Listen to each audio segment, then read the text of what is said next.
Alrighty, guys, it's Rick Ginn here, and it's Friday evening, and you know what time that is. It is all about the probate marketing letter today, um, and I'm going to deep dive into it, and I promise you, I'm going to share you my exact letter. You can use it, but the caveat is I want to give you the freedom to adapt the letter, and really, at the end of this live stream, you'll understand my 20-year journey. Not even 20 years. I probably spent about 8, 9 years in probates. So I want to share with you what's worked with me, because the most important thing is getting the data back and to see if you get deals off it works. Some of the stuff, if you haven't figured out marketing yet, is you throw stuff out there and you see if it sticks, and you listen to your sellers and you adapt your offer so you can get more of an engagement. So those of you who don't know me, my name is Rick Ginn, aka Dad. My son is Zach. I taught him at age really 17 completely to do this business while he was in high school and make 6 figures. And he did that in as little as 90 days.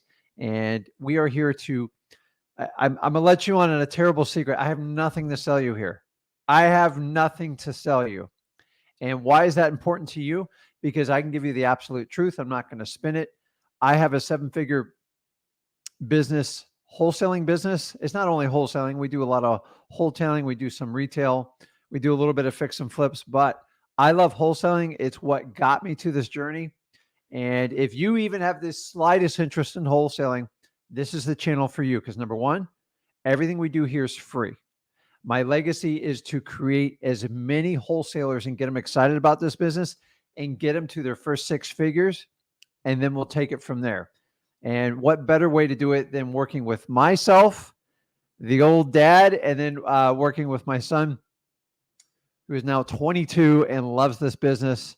And why not? Because it gives him the financial freedom and it gives him the freedom of time to do whatever he wants. So, me and Zach went on yesterday. Every Thursday, we sit on here 2 hours and we do live masterminds and we jump on with you. So just make sure you are a member of Wholesaling Houses for Real. I'll put the link up here.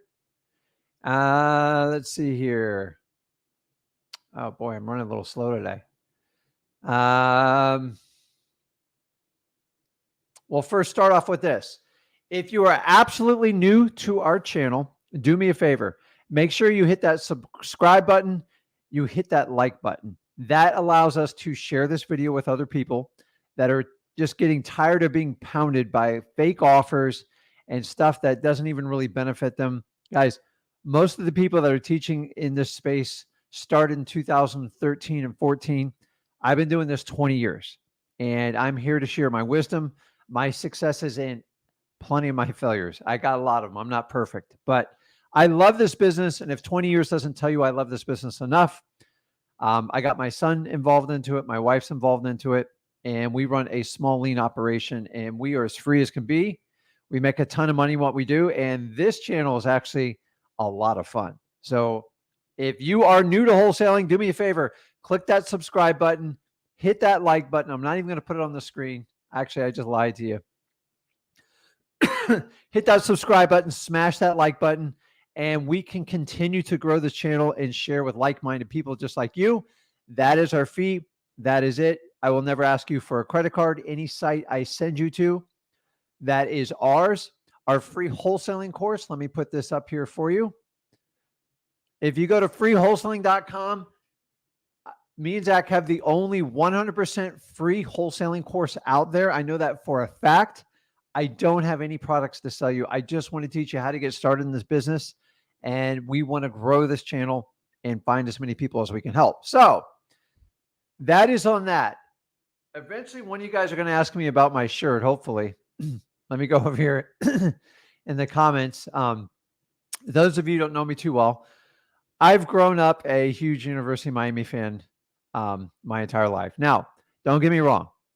I love sports and stuff, but it's purely entertainment for me. So I want to see my teams win. So tonight, the Hurricanes play to get into the Elite Eight. I don't think we've ever done it in basketball before. and they're actually favored to win the game. So it's on 10 o'clock Eastern time tonight. So I'm done with this broadcast. Actually, I'm going to try to find Zach, because he's kind of like a closet fan, but he's a Gator at heart, but the Gators aren't in it. So if you guys have any love for basketball, I love March Madness. Is just a fun time of year. I love all sports and basketball, but I am a fan. I've been my entire life. I love their football. I love basketball, and I'm a fan though. I used to be super passionate, but I learned to be about passionate with wholesaling. And if you guys can relate, I wish some people would put as much energy as they do in their teams and their business. They would have an amazing life. But hopefully this broadcast will help everybody getting there. So guys, without further ado, we are going to talk today about the probate letter. I'm going to give you my actual letter. Don't worry, I'm going to give you the actual link to it.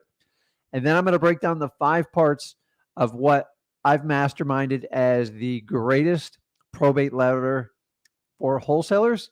And I'm going to share you the mechanics. That way, when you want to make some tweaks and changes to it, you understand why the letter's put together. So many people just copy people, and then they kind of make the changes that feels right to them.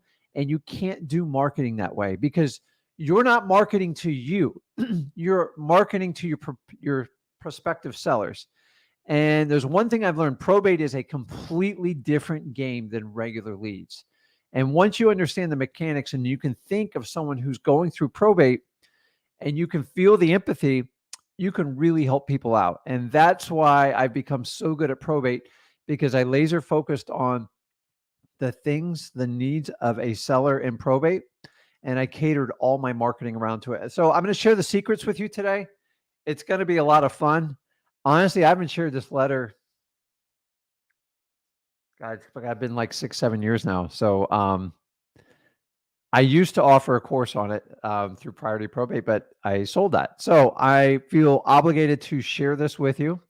But guys, before we can get going, do me a favor, hit the like, hit the subscribe button, and let's get the energy up, because I got to make this fun. Like, I know probate sounds a little bit boring. It's boring until you put $50,000 in your bank account, and then it's really, really exciting. So I want you to think and focus on the end result of why we do probate marketing, okay? Do not focus on people dying, court systems, paperwork, lawyers, government, stuff like that. Here's what you need to focus on when you do wholesaling. You ready?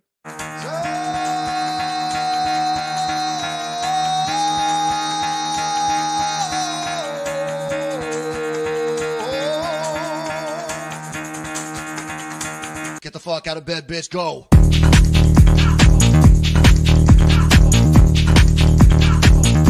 Get up, again, they got go.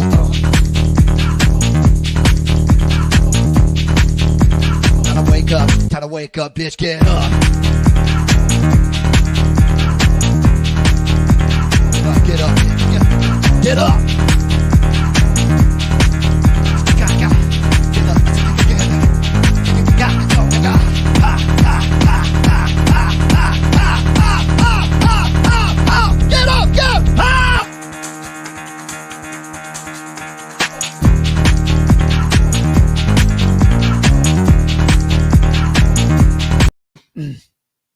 Guys, that's it, man. So the biggest thing in wholesaling is I notice is people are just so rigid and they're so like serious about it. And there's a time to get serious, and we're going to get serious, but you got to have fun with what you're doing. So life is short. Nothing's guaranteed till tomorrow. So let's do this. I'm going to be here a couple hours today. That's right. I said 2 hours, because I want to answer as many questions as I can. And I want to walk you through this. So the really cool thing is, I'm here every Friday night. This is recorded. So like, you can put your pen down, you can put your paper down, you can go back and you can pause it. You can take notes. It's really not complicated. So I want you to kind of sit back and enjoy it. If you're new to wholesaling or you're thinking about it, I want you to kind of take this all in. If you're brand new to this, go to freewholesaling.com. It is a 100% authentic free wholesaling course. And it is the number one the number one viewed wholesaling course out there, because I got 20 years of my experience behind it. And I got my son's 5 years of training I've given him. I've taught him everything in the business. And I want to share as much as I can with you guys, because I think the way wholesaling is being taught throughout the world, and especially our country, is very antiquated. It's 100% pay for play. And I'm here to tell you, there's no more secrets. So the way you're being sold wholesaling right now is how I learned it 20 years ago. And I get it. We didn't have YouTube. We didn't have Facebook. We didn't have social media. People, it was much harder to connect. You had to get on a plane and actually connect with people. So take advantage of what's being offered to you, and knowing you have 25 years of experience in what we're teaching you. And I'm not going anywhere. I love this business. If I've proven to anybody, I'm not going anywhere. So I see a lot of fly-by-night people, but I'm here to tell you we're here to stay. So if you grow with us, we can grow together, and I want to help out as many people as possible. So now, in the comment sections, there is a link. It's very simple, to the actual letter. So if you guys want to go in there, you just exchange your email address. It's no big deal. It's inside the Flip with Rick framework. So go to this link, go ahead and download the letter. I'm going to walk you through this right now. And it's important you grasp these concepts, because there's so many marketers that just cut and paste. And I'm here to tell you, cut and pasting will get you action, but eventually you have to understand why people put stuff where. And if you understand that in probate, you will master this. I'm telling you, it's so important to understand this. So let's first start off with basics. If you guys have any questions, put them in the comments. And as soon as I'm done on the teaching portion, we'll run through it. If anybody's asking, hey, Rick, what is probate? Probate is simply the process where when somebody passes away, they file a court document to be able to transact on assets they own. That's going to be real estate, any type of financial, stocks, bank accounts, cars. When somebody passes away, a dead person cannot sign a title over. So if it's a title, a deed, or the ownership to a bank account, it goes into a court system. And the whole point of that is find the most responsible person that's in writing, that the deceased trusted to wind up their financial affairs. And that person's in charge of selling the assets and winding up their affairs. That's it, guys. That's all probate is. It's never going to go away. It's part of life. I wish we all lived forever, but this is the reality of what we have to deal with. So the really cool part about probate marketing is the technology will change, but the mechanics are never, ever going to change. It's just how it needs. So let me see here. Let me get started.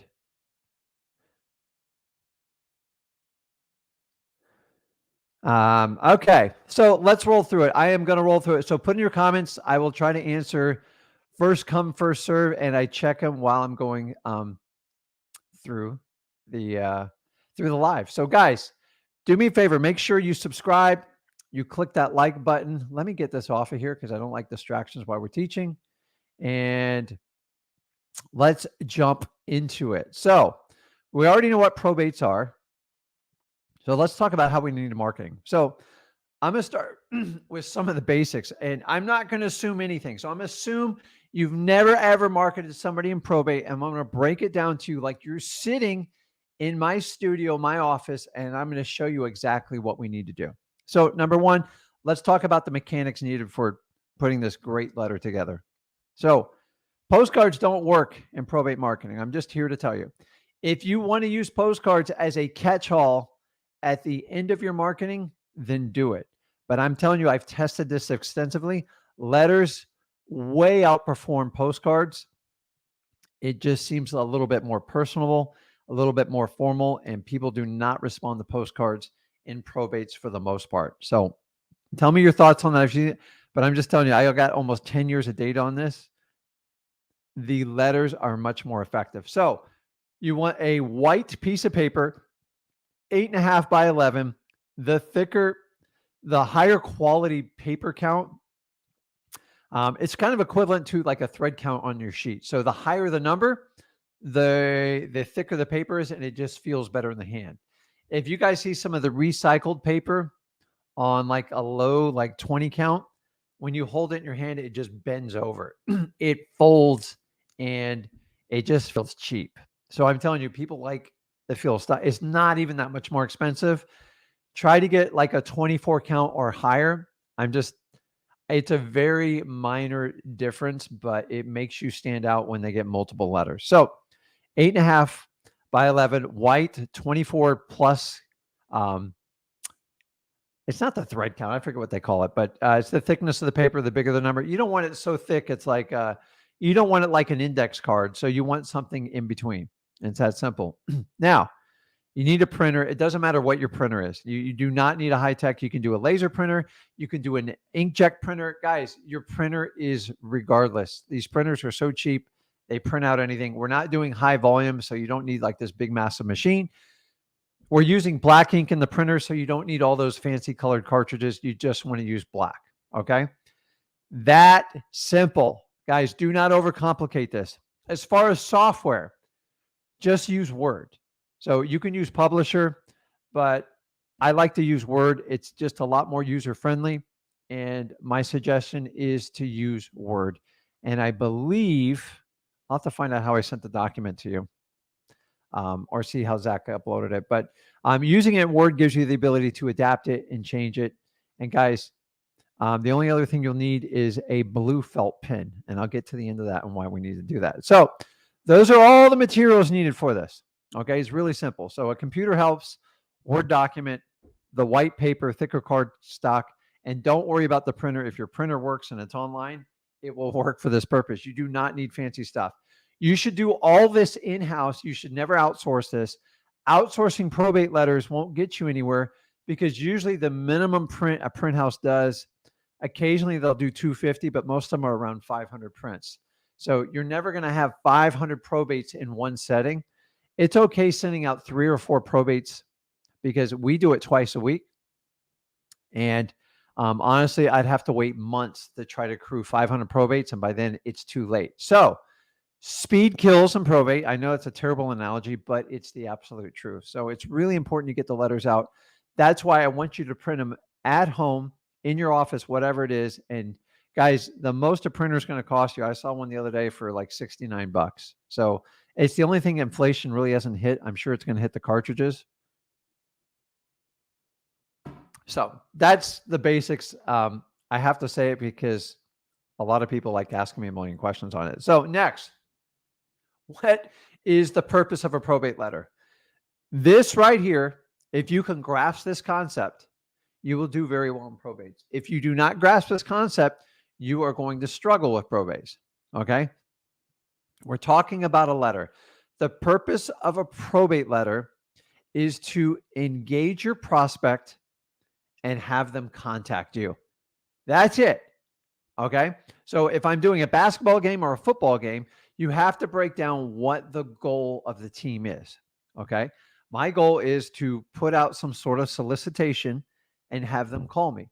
If they don't call me, I screwed up, okay? Now, you're not going to get a call on every one of them. You're looking for the percentage numbers, okay?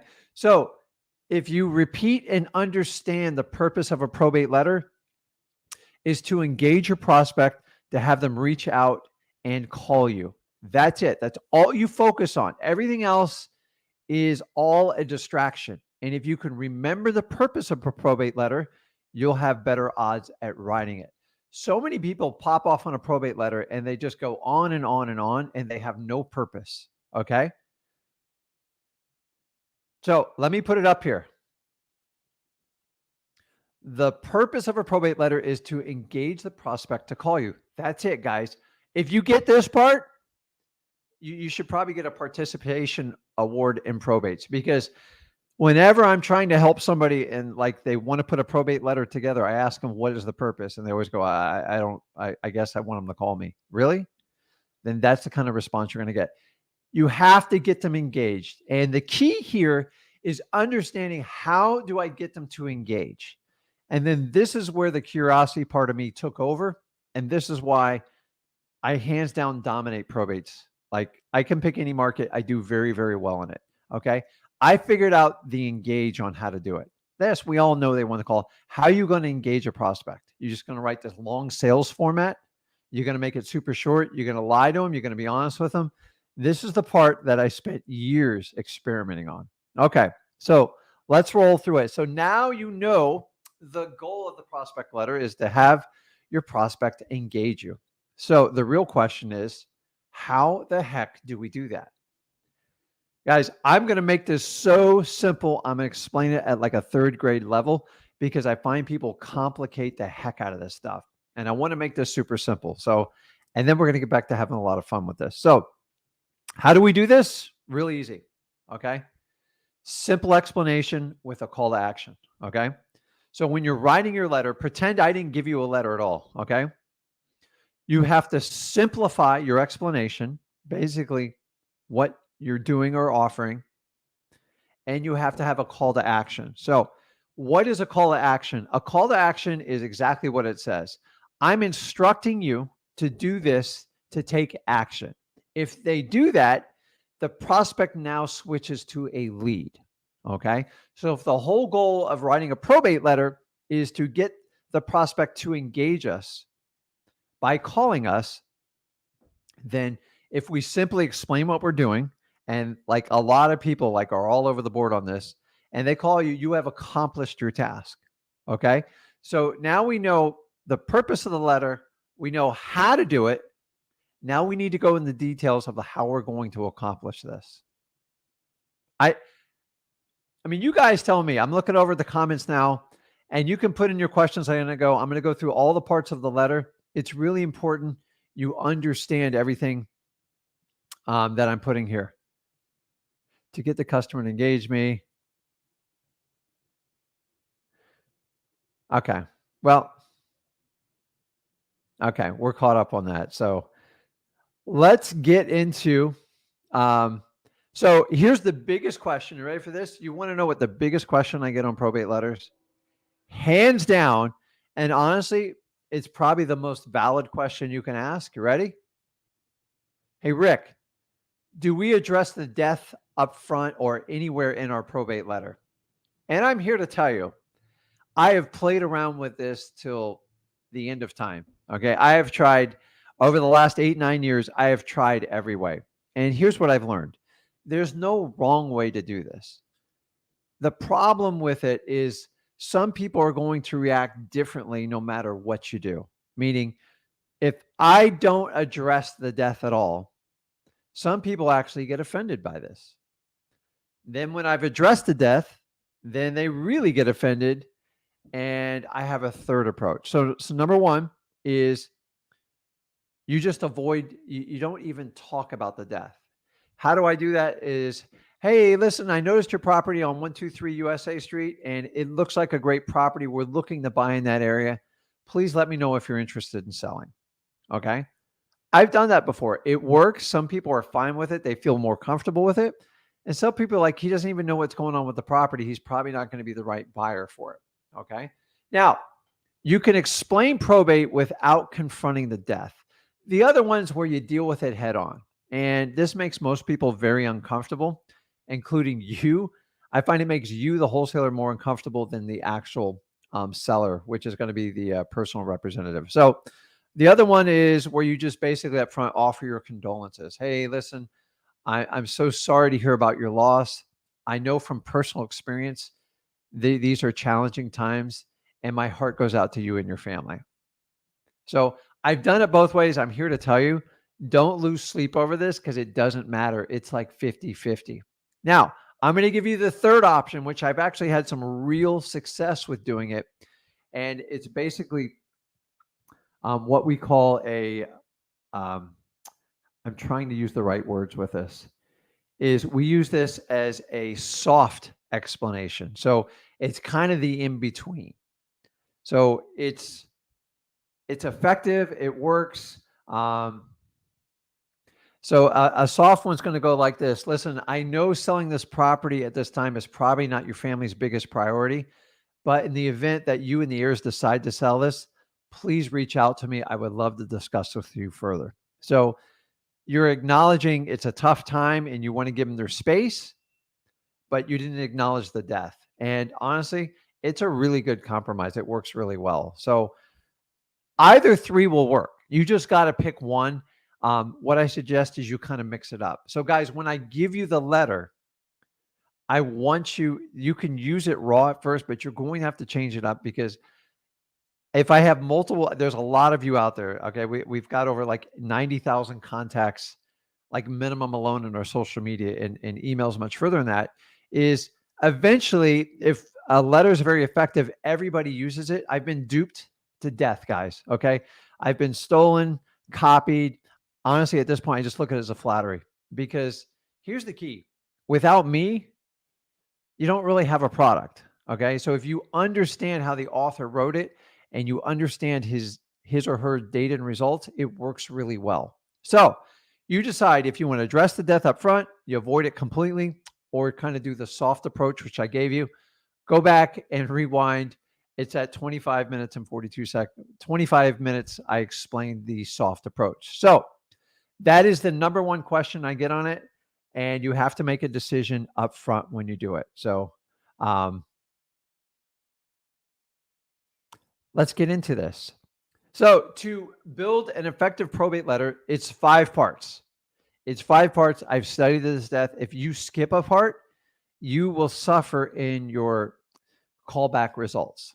Ask me how I know this. I've done this to death. Now, I'm here to tell you the letter is simple, okay? It's basically going to be 3 paragraphs with an opening sentence and like a closing sentence. That's it, okay? Now, you're going to use black ink. You're going to choose a font that's not crazy. So don't do one of like these crazy, like, I wouldn't even use Cosmic Sans. I just used a regular, what's it called? Just your standard font, and I use it in a 12 or a 14 point size, okay? I like 14 because most of the people reading these are older. Guys, I don't know about you. Like if you're older like me, I got to wear like these ridiculous reading specs. I had to wear them yesterday because I had some contact problems. And the easier you make it for your prospect, the better your results are going to be. So I've tested this out. I went from 12 to 14 font and I got a higher response.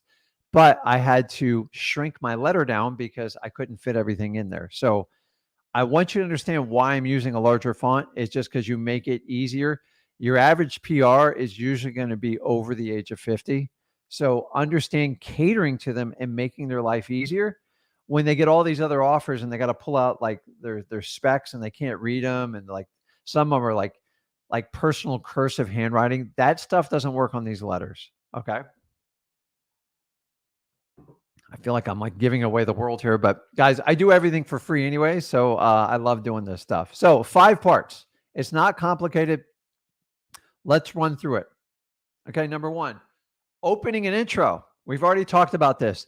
This is where you're going to have to address the prospect. You either decide to hit it up front, avoid it at all costs, or do a soft approach. I don't care what you do. Okay. I've already given you a couple tricks with it. And don't worry, I'm going to pull the letter up on here. We're going to go through the whole thing. I'm just going through the framework. It's so important you guys understand the framework of a great probate marketing letter. Okay. So number 1 is opening. You're basically focusing on your prospect. And that's what you're doing on this one. Okay. The second part of the letter is you're just focusing on the property itself. So in the world of marketing, you have 2 options here. Don't complicate this, okay? Pick which one you fall into. Don't try to fit in the one that you think is going to get you the best results. Number 1, you can do what they call a mail merge. And a mail merge is basically when you take data, you import it into Word. It usually comes from an Excel spreadsheet. It's called a CSV file, or you can call it an XLS file, but usually the CSV file is the best. And then basically that will, so it's like, hey, Rick, I noticed your property in 123 USA Street. Why is it so effective? People, like, they permanently recognize their name and the property address. Like it's ingrained into them. So like when someone screams out, hey, Rick, across the room, I snap my head around because I'm neurologically wired. Like that's my name. That's my calling. So mail merges work very well. But you've got to understand them and learn them. If you've never done a mail merge before, do me a favor. Just go into Word and take a tutorial on a mail merge. It's really not complicated. It's easy. Worst case scenario, go to our good friend YouTube and do a search for mail merge for a Word document. And there's plenty of training on there. It's not that hard. If you haven't done it before, there's a couple nuances and you can figure it out. Now, if you're not techy at all, you don't want to deal with any of that stuff, I'm fine with it. The first year, I didn't even do a mail merge because I didn't understand it. How do you like that? So if you don't want to deal with it at all and you don't want an obstacle to get through, then we do what we call a static print. And a static print just says, hey, we noticed your property in like Atlanta, Georgia, and it's just a general area and it covers all the properties you do in that area. So a lot of people start out at static and then they'll convert over to a mail merge. I'm just telling you, don't complicate it because it is better if you can use the person's name and the property address. But honestly, if you do nothing, then it's going to be worse. I'd rather you at least do a static print. So if you need to take time to learn how to do a mail merge, that's fine. Just do the static print. It works very well. I've tried them both ways. So like, find out which one fits for you. If you're a mail merge expert, then just go ahead and use that route. If you've never done it before and it makes you a little bit nervous, just use the static. And I'll show you when I pull up the letter here on how that works. Okay, part 3. Ready for this? Now you're going to explain the benefits of you. So we've talked about your seller, the prospect. We've talked about the property. Now we're going to talk about you. And I've tried to switch this order up. This is the order that works the absolute best in probate marketing letters. Okay. I'm trying to my mind's racing all the stuff I want to tell you. So this is a section where you explain the benefits of working for you. Buy the property as is. I use private funds. I try to stay away from the words that are abused. We buy houses for cash. All those words. So I'm going to use we can close on your time frame.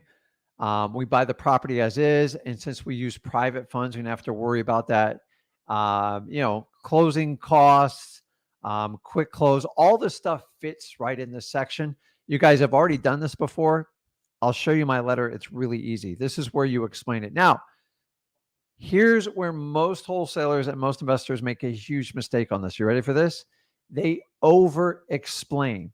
Okay. If you explain everything you do on a marketing letter, there's no reason for your prospect to call you. They're just going to make a wild assumption. Okay. So remember, we talked about what the goal is to engage your prospect to contact you. You're going to have to leave some intrigue in here.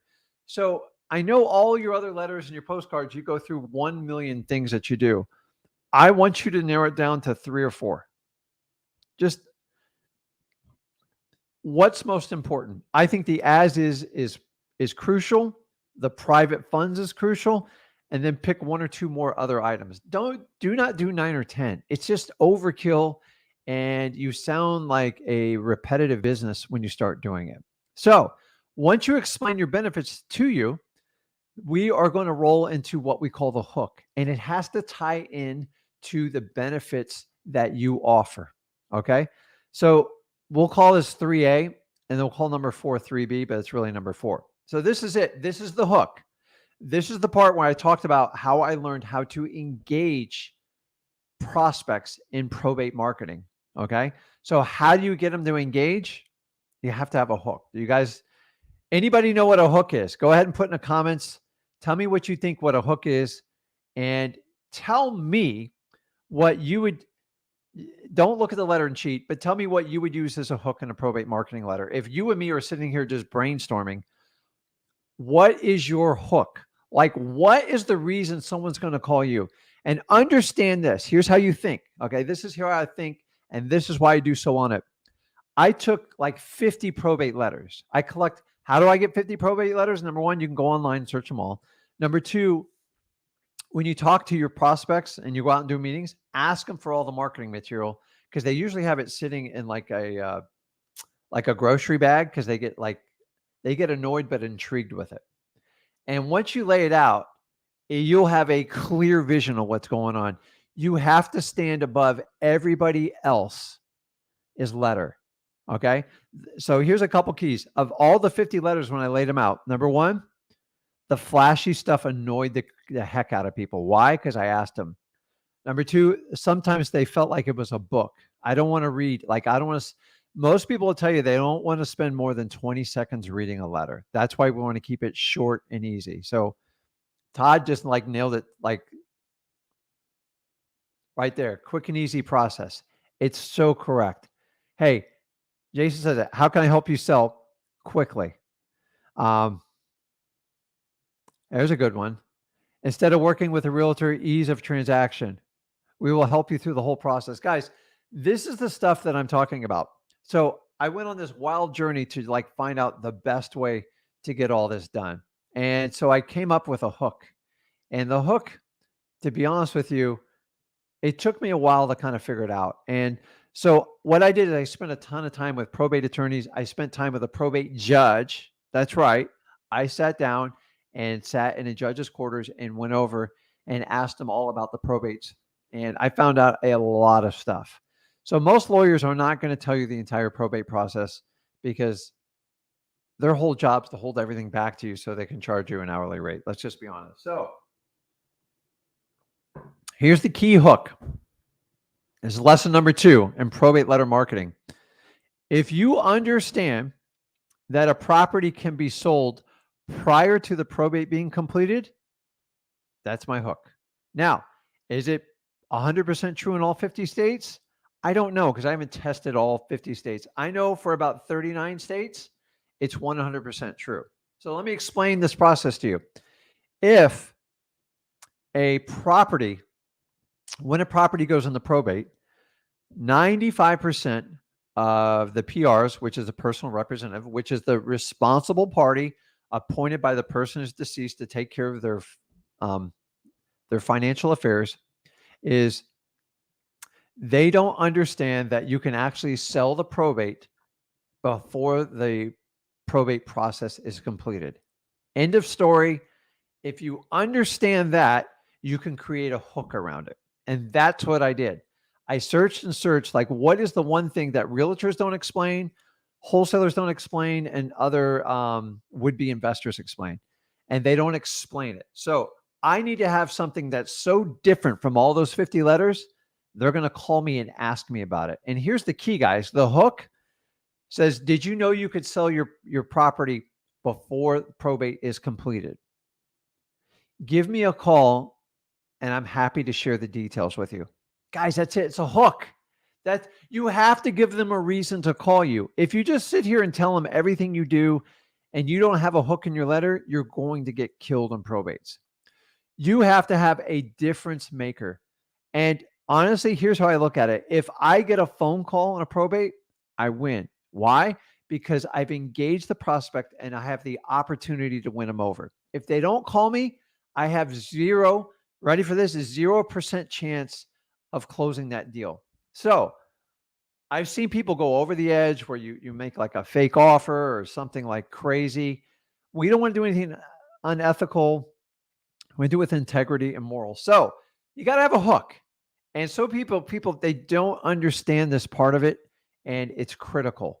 So if your prospect gets, say, 50 letters, your letter's got to stand out so much. It's got to be clear in vision, white paper, black ink, 14-point font. They're just like, my God, these people know what they're doing.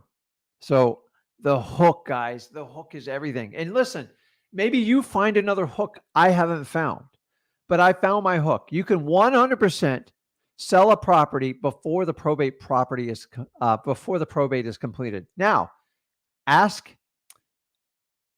a probate lawyer about this, and they do not share this publicly. You know why? Because as long as that probate's open, they control everything. Okay. Now, I want you to understand this. When they sell, why would they even offer this? Why is this such a benefit to the seller and the estate? Number one, real estate's expensive to hold. There's usually mortgages associated with it. There's insurance costs. There's property tax.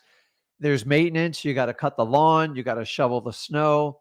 It never stops. You got to paint. You got to keep it up. So if a probate, I've seen some probates take a couple years.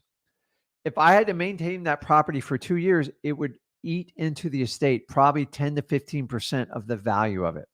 Okay. Also, all the cost that would be associated with it would eat into the estate. And this is where you need to have a one-line effect where they go, that sounds interesting. Maybe I need to call them. And that's it, guys. It's you've got to go and test the heck out of this. So, because if you could, like most people think, oh my God, to do the probate, it's going to be a super long process.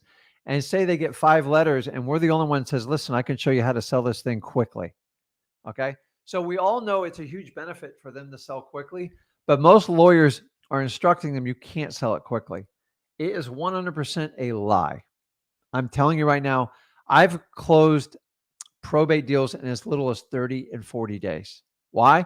Because I never sit around and wait till the end of the probate. Because understanding it, if you wait till the probate's completed, guess what? The property now gets deeded over to the heirs. It becomes public record. And guess what? They sell it on the open market for full price. So you've got to understand the hook is everything. I'm going to go a little bit deeper on the hook on the letter. The last part of it is going to be the close. Okay. And the close is exactly what we say it is. This is where we're just wrapping everything up together and we're going to reiterate the hook. Okay. In a more summarized formation. Okay. So I want you to look at the 5 steps I've walked through here and I'm going to shoot them real quick. Okay. Number 1, the opening. Number 2, we talk about the property. Number 3, we talk about the benefits you provide when you buy their property in probate. Then we're going to offer them a hook, a reason to engage us. And then we're going to tie everything together in a close. And we're going to use a hook, like short, a brief and summary. And we're going to put another call to action. And guys, a call to action is simply your phone number. And by the way, your phone number should always be the biggest, loudest font on your letter at least twice. Okay. At least twice, minimum. So you can put email in there.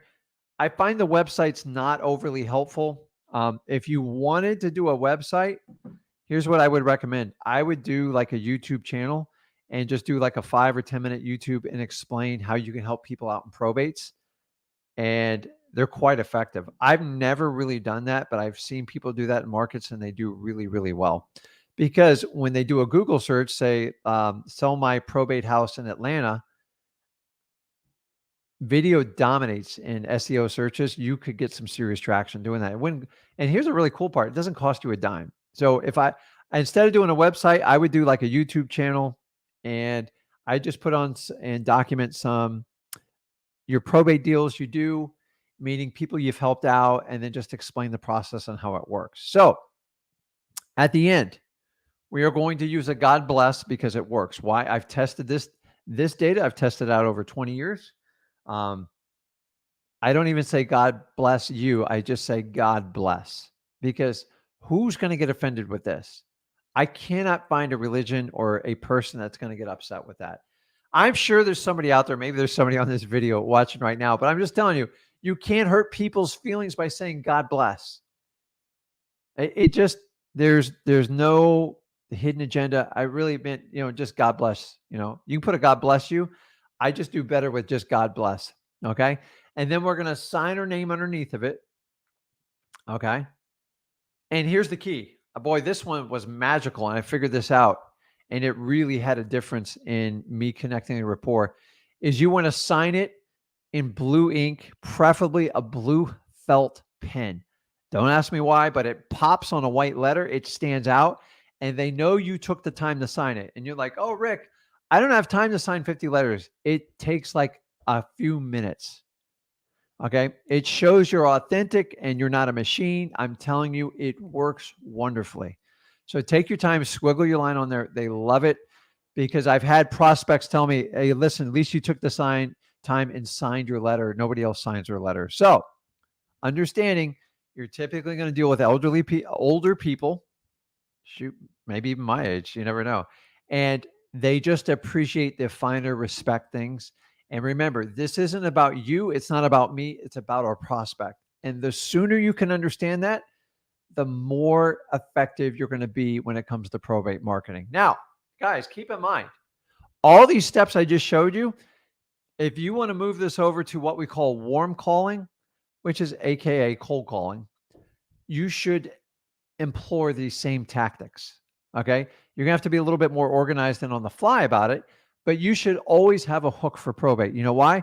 Because these people are being pounded to death. And that's a terrible, terrible analogy after it's spit out of my mouth, and I apologize for it. But how are you going to make a difference? You have a small window to connect with them. Also, when they get the guts to call you, you better answer your phone.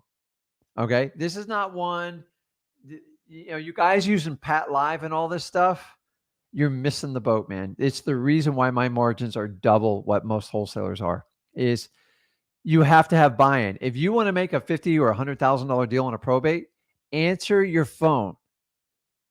Okay. So simply, you can have a caller ID, you have a dedicated phone number, answer it. I don't care if they call you at 2:00 in the morning, which is very rare, answer the dang phone. It makes a huge difference. You do not get hundreds of probates calls. You get 5, maybe 10 in a month at best. So make them count. You only need one to make a huge difference in your life. Guys, this literally right here, I've given you 10 years of education of everything I've learned in probate marketing. And to this day, this is what I use. It's unbelievable. And here's the last one I'm going to share with you. You ready? You have to be extremely consistent in doing it. So if you have a month and you don't get a phone call, don't quit. Don't go on the internet and complain about it. Go back, look at the 5 steps, see if you're missing anything, and maintain consistency. So here's the easiest way to maintain consistency for any type of marketing, particularly probate, is come up with a 12-month schedule, figure out what the flow is in the counties you're working out. So if you get 75 leads a month, on average, it's going to cost you about 75 cents a letter between the, by the way, using first class mail stamps, between the letter, the envelope. I didn't address. The envelope's really simple. It's just a white, I don't know if they call it like an A6 or whatever it is. And I like to use the ones where you pull the strip off and you seal it, because I get tired of I just don't lick envelopes anymore. It just doesn't taste good. And if you do the sponge trick, everything gets wet and you can damage the letter. So splurge a little bit. You get the nice business envelope, stick them in there, 8.5 by 11, and you fold it in tries. It's really, one side on, and then it kind of folds over. And that's it. You guys, you don't need mail houses for this. This is very basic stuff. And honestly, if I started doing probates when I first started wholesaling, it would have changed my entire trajectory and how much money I made. And I waited, how long did I wait? I waited 8-9 years before I even did my first probate deal on purpose. So I want you to kind of take this to heart.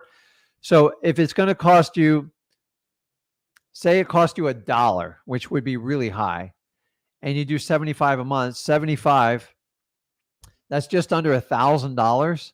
That's it. So if you've already committed to the $1,000, stick to your game plan and never pivot.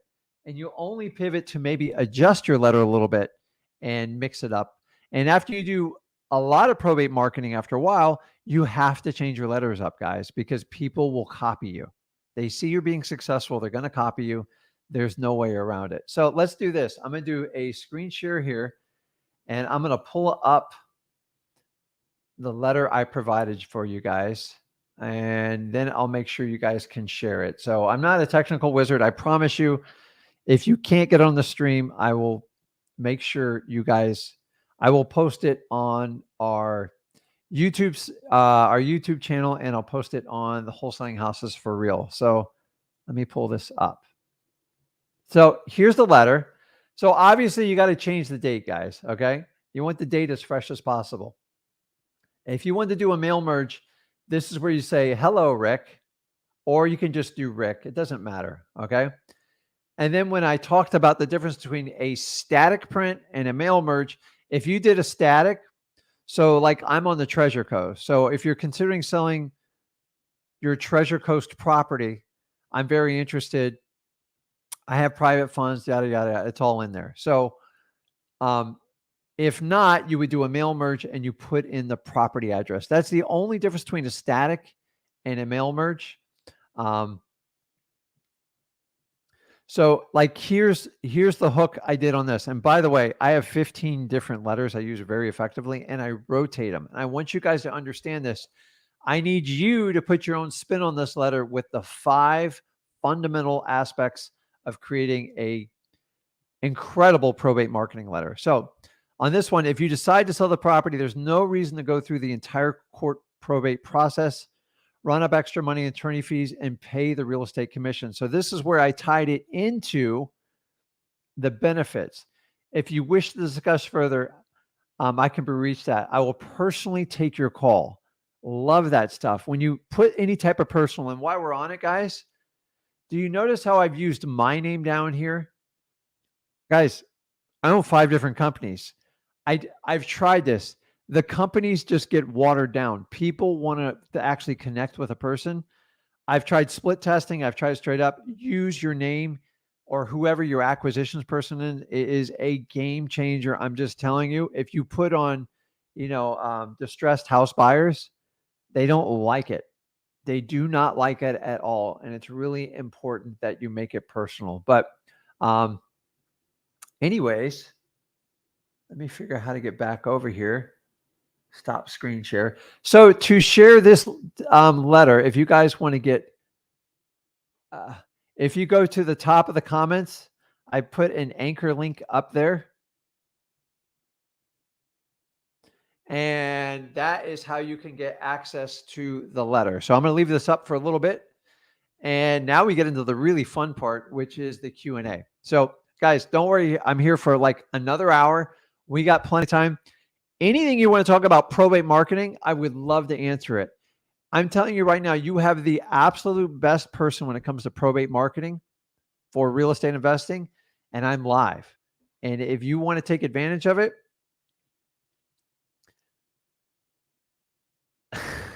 take it. I'm here. So take advantage. This is where we can mastermind on it. I want to see something here. I don't know how to do that. So, so it's in there, the link. All you have to do is put in your email. It's a, and if you already have stuff with us, you register your email, don't worry, you won't get double emailed. It doesn't work that way. So remember, the key here, guy, is you have to get the prospect to engage you, and you have to do it legally and ethically. I find scaring people is the worst thing you can do. There's a lot of examples of like scare tactics. Never, ever use that in probates. It will blow up on you. So, guys, let me know. Everyone's saying the link works. We'll figure it out. And then if, Justin, if you can't get the link to work, just, you can private message me or just put something in the wholesale for real. And I'm sure Zach will make sure you get it. So, so guys, I want you to adapt the letter. Okay. I've had to change my letter so many times because so many people copy mine. I don't worry about it. I assume everyone's going to copy me, and some people I want to copy me, and there's a certain amount of people I don't want to copy me. So mostly my local competition.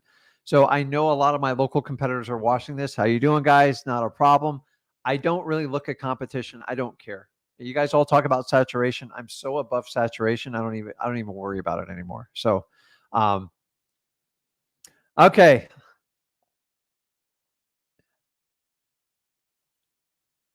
I was Corey. So if you guys haven't heard Corey's story, he was on here yesterday. So he's a regular. He's just like kicking butt. There's no other word about it. So he's doing incredible. So if you guys, the key is you have to take action. Like me and Zach can't go out there and do everything for you. And the really cool thing about us offering everything free, especially when we do these masterminds and stuff like this, I'm just going to cut to the chase and give you the truth up front. The difference, if you paid me 5 or 10 grand, I'm probably going to sugarcoat the heck out of it like your parents would. And that's one of the benefits of working with me and Zach is it's not really an option for us. I don't do you any favors by doing that. So, what's up, Jason? Jason says, how long since a probate has been filed is too long? Should I market the probates filed on January 1st? So I will tell you, the fresher probate you get, the better shot you have. I try. So the lazy side of me, when I first started, I go, well, let me take like the last 6 months of probates. I got 0. when I took like that week's probates and I did it twice a week, I got a lot of phone calls. Not a lot of phone. Sorry about that. Not a lot of phone calls, but I got engagement. Guys, probates is never about volume. You just need one of the deals, and you need to have a heart and help people out. I'm going to share another little secret for you, Jason, and everybody watching this. On average, on a probate, when they first engage us, it takes 6 contacts before we get to a contract. Well, Rick, that sounds nuts. To be honest with you, if I told you you could plant a seed and come back 3 months later and get a $100 bill out of it, would you plant the seed and walk away? You would. That's all probates do. I found so many wholesalers, and I learned this by trial and error. They try to run the seller over so hard that they get confused and they get upset. And all I do is I take my time. So if you've ever dealt with someone who's passed away, it sucks. Like, I feel for people even when I don't even know them because it hurts. So I've recently had it happen in my family. It just hurts. So if you don't have a heart in doing this business, get out of probates. I don't want you doing them. So why does it take 6 contacts? Because first, I've got to just get through them not hanging up on me and connecting with me. Okay. Number 2, I have to earn their trust and let them know I'm reputable. And number 3, then I got to learn their story. Then number 4, I got to learn about the property. Then I got to go out and do an appointment. I got to do comps and everything. Do you understand why it takes 6 contacts? If you just say, hey, listen, I want to buy your property all cash, what's the least amount you would take with it? I will run you over in your market if I'm doing probates because I don't give that spiel. The harder you push in probates, the worse your results are going to be. Think about that. Somebody died in your family that owned a piece of property and you're contemplating on selling it. And the guy or gal is just like, hey, make a decision. What are you going to do? What are you going to do? You're just going to go to the next person that's much more comfortable to work with. So I want you guys to understand that on probates. It is huge. So awesome. Okay, let's get into it.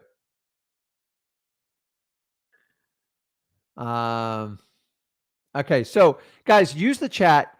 We're all like-minded individuals. You guys answer a lot of your own questions. I try to help out wherever I can, but anybody that can reach in and help, make sure if you're going to do business with someone, you vet them out. Just because they're on the show doesn't mean they always have the right intentions, but I think most people do.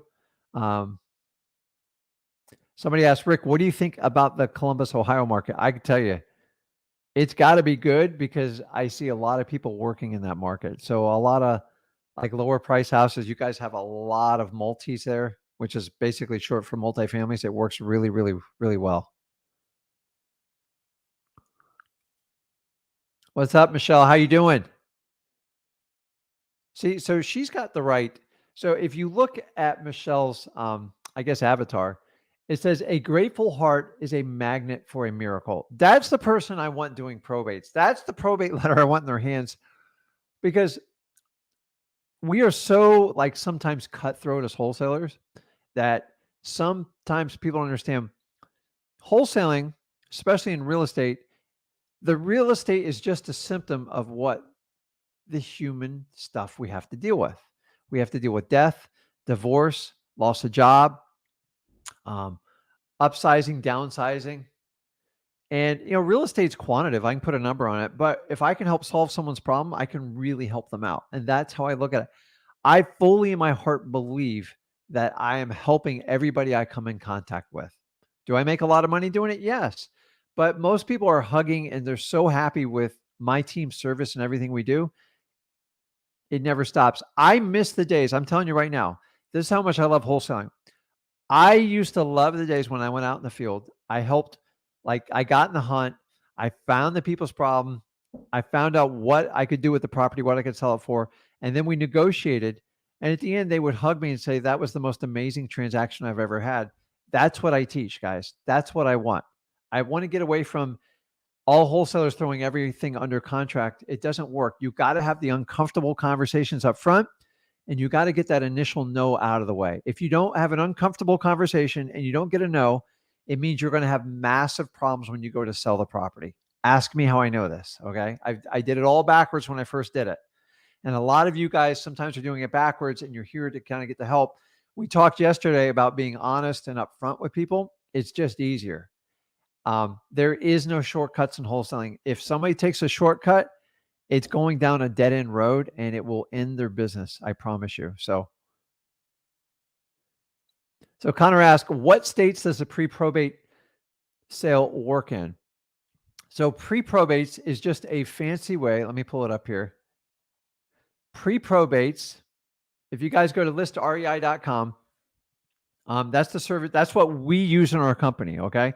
So I'm only going to give you products that makes my business possible. Honestly, I use CoreLogic before PropStream just to show you how long I've been around.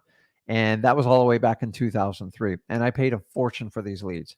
So through listrei.com, you get a 7-day free trial period. Check it out. You get 10,000 leads a month. Plus, you can manage your leads in there. You can do comps. You can do absolutely everything in it. And they have a filter on there called pre-probates. And pre-probates simply means that somebody has a death certificate. I know it's ice cold. I hate this part about the business. And it means they own a property in that county. And they're on a huge list. Once they pull that list, then they're what they call a pre-probate lead. Now, they all don't work out. Some of them are mobile homes. Some are stuff like you don't want. But it's a great wide net. And if you don't want to pay $300 a month for a lot of like these local services, or you don't want to go to the courthouse, it's kind of a good catch-all. It's far from perfect, but I'm telling you, it does work. So check it out, Connor. I'm telling you, it does work. Let's see. Let's get back here. So guys, put in your questions and I'll answer them. As long as we have questions, I will stay on there. So,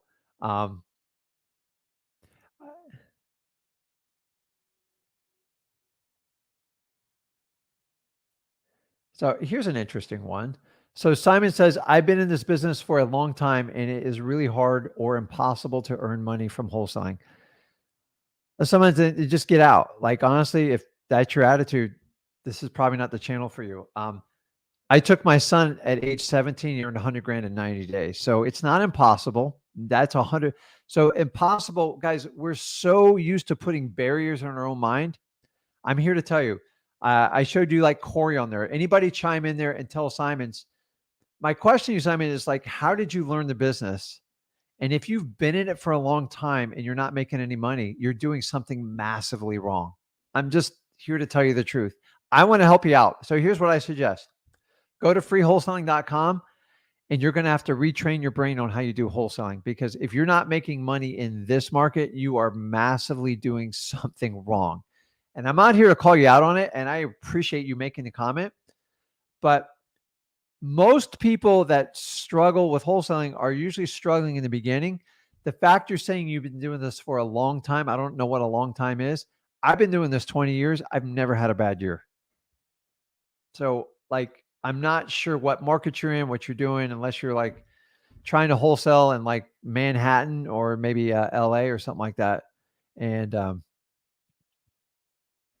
don't know, guys, let's help Simon's out. Like, if you've been in this a long time, you're not making money, you're doing something really wrong. So Michelle says, I'm calling probates and wondered if I should mail. Yeah, you should do both because it's very cost effective. It's very cheap. And sometimes, so if I'm going to call and I'm going to mail, I'm going to do like the McDonald's Burger King approach. So here's my theory on McDonald's and Burger King. By the way, terrible foods. You should only put it in your body as a treat. And I usually pay for it. So I try to stay away from those places. But when I was younger and I didn't care, the perfect world is I love the fries at McDonald's. Let me know who likes fries at McDonald's. I like them salty, crunchy. They've got it down perfected. You get hot fries out of McDonald's, I don't know, man. It's ridiculous. They're very addictive. I don't know what they put in them. Now, give me a quarter pounder. A quarter pounder crushes a Big Mac, in my opinion. So I like certain things at McDonald's. I like certain things at Burger King, and I don't cross-pollinate them. So here's what's going to happen, Michelle. Some people are going to get ticked off that you cold called them, or we're going to call it warm calling, okay? But when they get a letter, they're like, that was very respectful. You're not like those cold callers. And you got to go with it when they call you because you're doing both. So for a long time, Michelle, I was very anti cold calling anybody in probates. I just thought it was impersonal and it's rude. And I've changed my mind because all my competitors were cold calling. So we rephrased it and called it warm calling. And if you take like the 5 parts to a good probate marketing letter and you invoke that in your cold calling, then you'll go far. You are going to get chewed out when you cold call a probate. I'm just going to warn you, you cannot fight anyone back. If you fight, you're going to get killed. So remember, they're in a rough state of mind. It's very challenging when people, when someone dies, period. It doesn't matter like what family you're in, it just sucks. So have a heart, and like, if they're having a bad day, just wish them the best and just tell them God bless and move on with your day. Like, don't get in a confrontation with them. You're not going to win. So good statement there.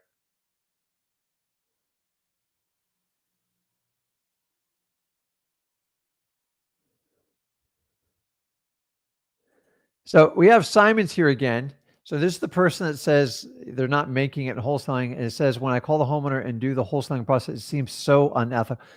Simon's like, listen, do me a favor. Just, I don't know how to tell you. If you think it's unethical, I'm not here to sell you on wholesaling. This is probably not a good fit for you. Here's the advantages. I'm not taking your money, so I'm just going to tell you the truth. If that's your attitude, move on. Like, just go get a job, move on. Life is like, I'm not here to sell you on wholesaling. Either you're connected with us and you get it. I'm telling you, 20 years, I got everything I want in life. I don't need it anymore. Honestly, I do this because I want to create a legacy. So I would tell you, if we were meeting personally, I would say you have to fix your attitude to continue in wholesaling. How do you fix the attitude?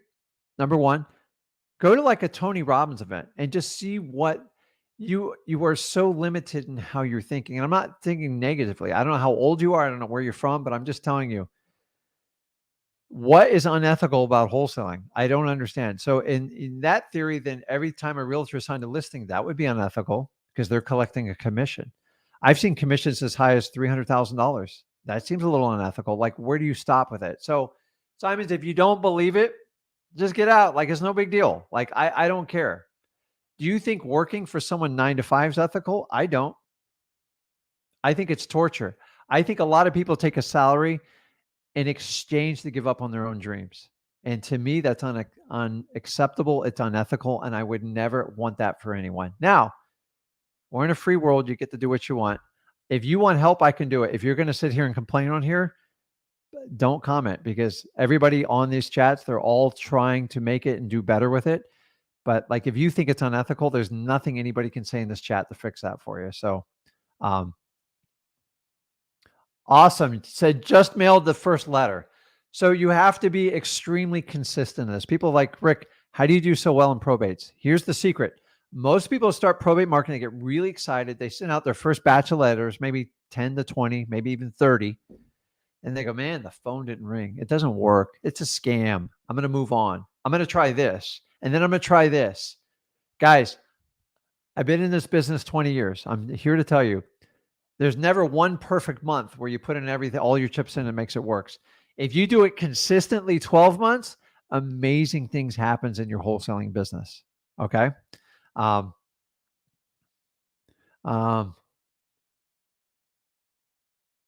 not sure.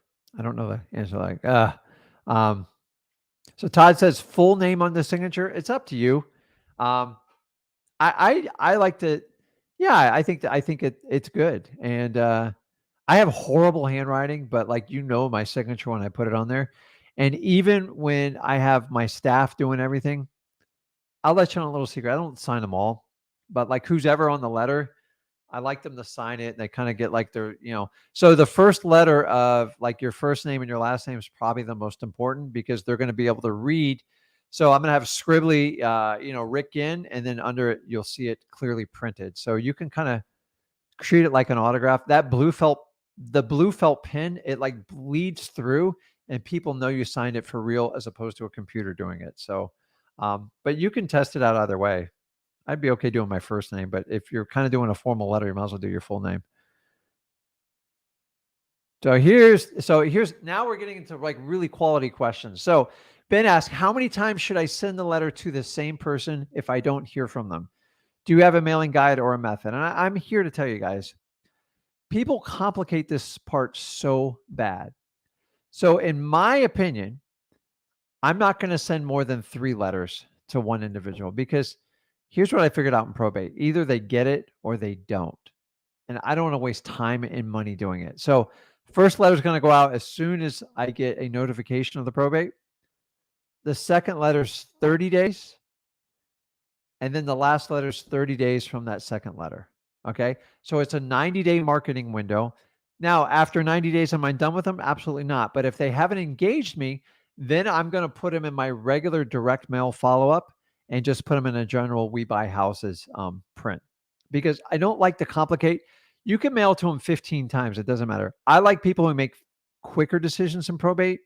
And after like 90 to 100 days, they're typically going to keep the property or they're not going to work with you at all. But I used to send 8 or 9 letters. It just didn't help my cause. And so many people like the more you mail them, the more you're going to get. I don't completely agree with that. I think probate, there's just a certain type of people in probate that they're going to work with you or they're not. And it's not up to you and me to determine that. And you can send them all the letters you want in the world. You're not going to change their mind. So from an efficiency standpoint, I would never do more than 3. Honestly, I know some people who do the first one and then they send another one 45 to 60 days later, and they get really good results with that. But I like to do 3, but I wouldn't go past that because you're just wasting money and time at that point. And it becomes, if they're not going to reach out to you, then move on to the next prospect. Oh, here's a good one. What's up, Samra? How you doing? She says, how do you address the envelope? And do you handwrite the address or you do a printed address sticker? So I left this out on purpose. So first of all, you always have to put a return address because some people get their mail forwarded. All sorts of things can happen. So number one, on the left-hand corner, what I will typically do. So you got 2 choices. You can do a template and like a mail merge. If you're comfortable doing that and you know how to operate your printer, I will tell you, sticking those dang envelopes in these printers these days, they're touchy. So if you have a printer with 2 like trays, one for envelopes and one for paper, that's the most effective way to do your system. But I wouldn't pay big dollars for it. I will tell you, for the longest time, I hand addressed them with that same blue felt pen I was signing my name on. And if you don't have a high volume, I prefer hand addressing it, but it's okay doing like the pre-printed and like a 14-point font because it looks very official and business-like, and it works really well. So if you have a small probate list, say you have less than 30 a month, it's no big deal hand dressing 30 envelopes. A couple hundred, it gets a little daunting, and then I would stick it in the printer. But I will tell you, I've used some of the most expensive printers in the world, and they seem to chew up envelopes like there's no tomorrow. So they kind of drive me nuts. You can do the sticker on them, on the Avery stickers. Those work well. I just find that the envelope, you can't really screw it up. The hand addressed one will almost guarantee you that it gets open. But let's face it, you guys get a letter and it's got a first class stamp and your name's on it, you're opening it. And you've got to understand that's how it works. So John says, what is the best source for probate leads? It's going to be your local courthouse, your government list. That's where they originate from. And I'll let you in on a little secret, guys. So many people will tell you, I have this service, and they'll go out, they go to the courthouse and they get the leads for you. And it's like a couple $100. It's like $300 per county going on now. If you buy into that, I promise you, there's so many people that take your money in this business.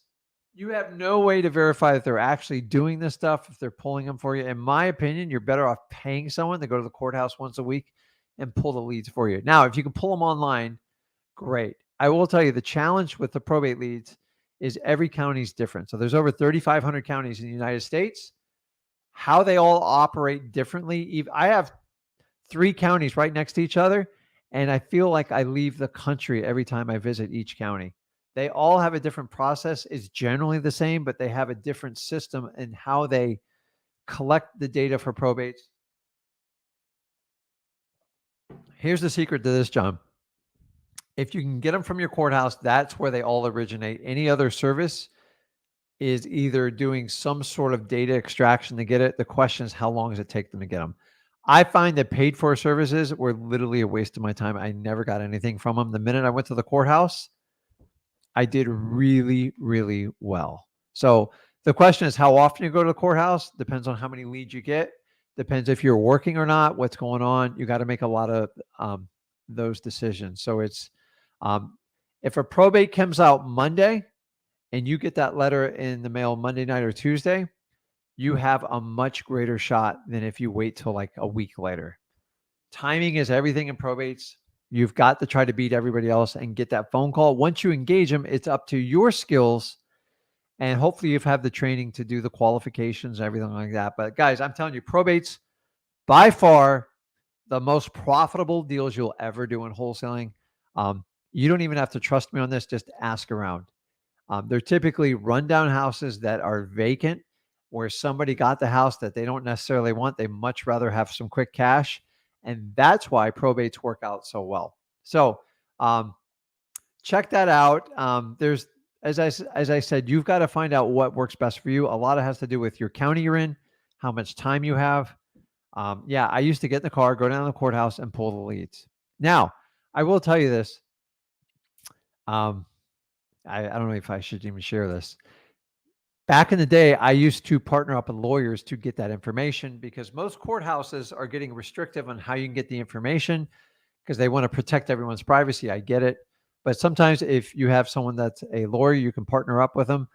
Title companies used to pull this information for me. I used to pay an employee to do that.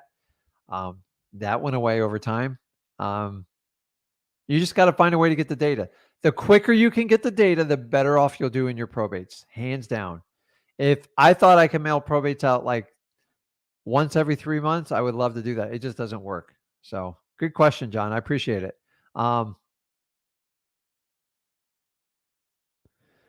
So, hey, Simone, bye-bye. If you think wholesaling is unethical, you're in the wrong forum. So go over and find one of the other people. So anybody trying to help Simone, don't help her out. I cannot help people that cannot help themselves. So you're part of the problem in society and you need to like move on. So please do not go to like any other sites. I'm not here to, you're right. Wholesaling is terrible. It's no good. Don't do it. It never works. I agree. Like move on. You got to be kidding me, man. Like people are unbelievable. So funny. So good question. John asked, from start to finish, how long does a turnaround take to profit? I assume he's talking about a probate. Now, funny thing is I've had them like instant. I had a probate come back after 3 years, actually 4 years, 4 years. So they do take longer, but if you understand, you do not have to wait till the probate process is finished. You have an awakening, because if you have to wait till it finishes, you are in control by a judge and a lawyer, and they never do anything quickly because they're overloaded with stuff to do. So if you have a signed contract and you can instruct the lawyer that me and the seller want to go ahead and move ahead and liquidate this property, and they say, no, John, I'm sorry, we have to wait till the probate process is completed. I'm like, are you sure? Because I talked to the courthouse and they said if you file a motion to liquidate the asset and both parties agree on it, they can happen. The lawyers always sit there with their mouth open. They don't want to do it because they know that kind of cuts them out a little bit. Because if they get the biggest part of the profit out of the way. Now, here's the secret. The money doesn't go into the seller and the heir's pocket. It goes into a bank account for the estate. And then once the probate's completed, then the money can be dispersed to make sure, all the bills and everything's paid on it. But here's the key is you don't have to wait. So on average, John, it's 3 to 6 months. But if you're working a lot of leads, and remember, my margins on probates are over 50 grand. So like, who cares? Like, honestly, I can do one of those deals. It's like doing 4 or 5 of my others. Mine are a lot higher than that, but I'm just telling you, it makes a huge difference. So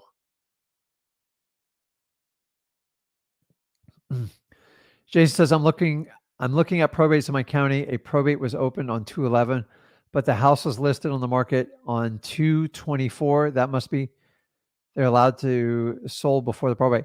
Yes, but I'm telling you, realtors don't understand this at all. Very, very, I've never met a realtor that understood this. Once the probate's open and a PR is appointed, they have the legal authority to enter into a contract. A lot of times people are like, well, I entered into a contract before the probate's open. You technically don't have a legally binding contract, but you do have consent. So sometimes consent's a good starting point. So a lot of my best deals, guys, is I got consent, had all the heirs sign off on the contract, and then in exchange, I funded the cost of the probate. And then if the deal was really, really good, I would absorb the probate cost. Or if I thought the deal was going to be tight, I had them reimburse me at the closing. And that's a great option you can offer people. Some people will avoid making $100,000 because they don't want to spend like $2,000 or $3,000 on a probate attorney. And if you could solve that problem, it's huge. Do you take a risk doing that? Absolutely. But most probate attorneys will work with you. It's about $1,000 in fees, roughly on average, to open up a probate doc in the court system. And then the attorney gets paid per hour they work on the file. So in my area, the going rate's about $3,000. That's if there's no contesting and it's straight up. It used to be a lot cheaper. We used to get them done for $1,200 to $1,500, but those days are kind of long and gone. So, guys, if you have the opportunity to help somebody out with a probate, like we recently did a deal where the guy's mom died 10 years ago and he was renting the property out. The property got run down. He's like, well, I don't even know how to sell it. They gave us a ridiculous price. And I hired a lawyer. We opened up the probate process. We're still in the process. We're about 9 months into it because it's complicated, but we're talking like in excess of $50,000. It's well worth it. And if you think there's any type of risk in it, if you front the money and you just give a retainer fee of $1,000, $1,500 to the probate attorney, they're going to tell you, hey, listen, you got a 90% probability of closing this deal. I'll gamble on those numbers all day long. Okay. 50 grand, $1,500, like it works really well. So, so Jason, just so in this one, what happens is the PR was probably approached by a realtor, probably got a letter or a cold call, and the realtor says, you're a PR, you can actually sign the listing agreement. So it doesn't mean they're going to wait till the probate's over. They're just going to put it under contract, and maybe they're a sharp realtor. Maybe it'll work out for them. I doubt it, but yes, you can close on a probate before the probate is completed. It's what's made a difference in my marketing strategy. So Samra says, when we sign our name, we put a personal address or a biz address. I don't like to put my personal address on anything. I'm just like you, Samra. I don't want people showing up at my house. We're in a very unpredictable world. So my suggestion is get a business address other than a PO box. Here's a little secret. You guys can use UPS stores. They don't have PO boxes written on them. You can rent like a lot of virtual addresses where they'll scan you your mail and send it to you online. Guys, it's never been easier now than get an address. Just, I don't like PO boxes because I know what a PO box is, and everybody else knows. And a lot of people will write you off if they see a PO box right away. Well, good stuff. So this is a great question. How often should we be pulling the probates here in Central Valley, California? So I don't know the exact population or the size of it. So the good thing about death is it's predictable. So you remember insurance companies, they write entire policies based on the actuaries of people living and dying. And there's no difference in probate. There is a set amount of people that are going to die every month. And once you do this for 3 or 4 months, you'll actually dial that number in. So you might have 500 leads. You might have as little as 20. I don't know the size of it, but if you have small ones, you can kind of pull it like once a week, like whatever you want to do. In the beginning, when I got very serious about this, is we went to the courthouse twice a week to get the leads. Now, a lot of these courthouses we can do online. We figured out how to do it, but it took a good 3 to 6 months to figure out how to do it. But like one county, I only get 30, 35 leads a month. And one of the other counties, I get like 70. So I know which one's small, which one needs to be visited more often. And then once you understand that flow, and by the way, do not be scared to ask people in your courthouse, in the probate division, like on average, how many probates are filed a month? They'll tell you. Like, you don't have to guess, just ask. So really good questions, guys. So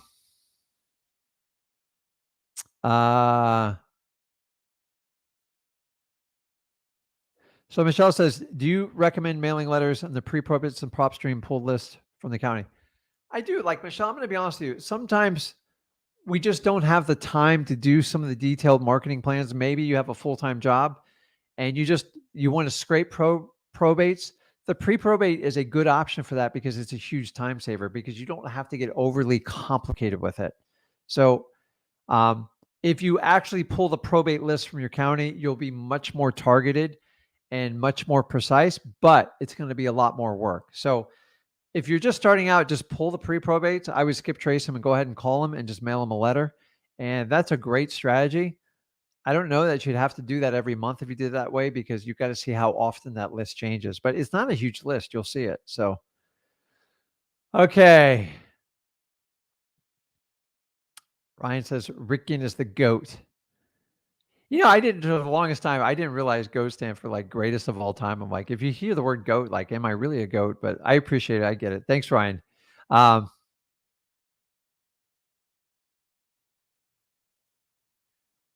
Dude, John's nailing this. So, I just can't talk to someone like Simon anymore. And I'm sure Simon is somebody out there that's not really representing who they really are. So let's just call it what it is. So, I appreciate it.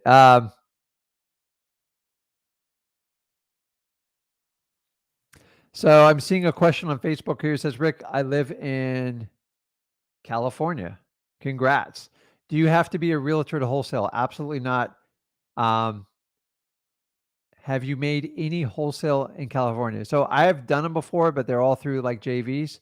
So I tell you what, the best way to figure this out, real simple, is just go over to freewholesaling.com.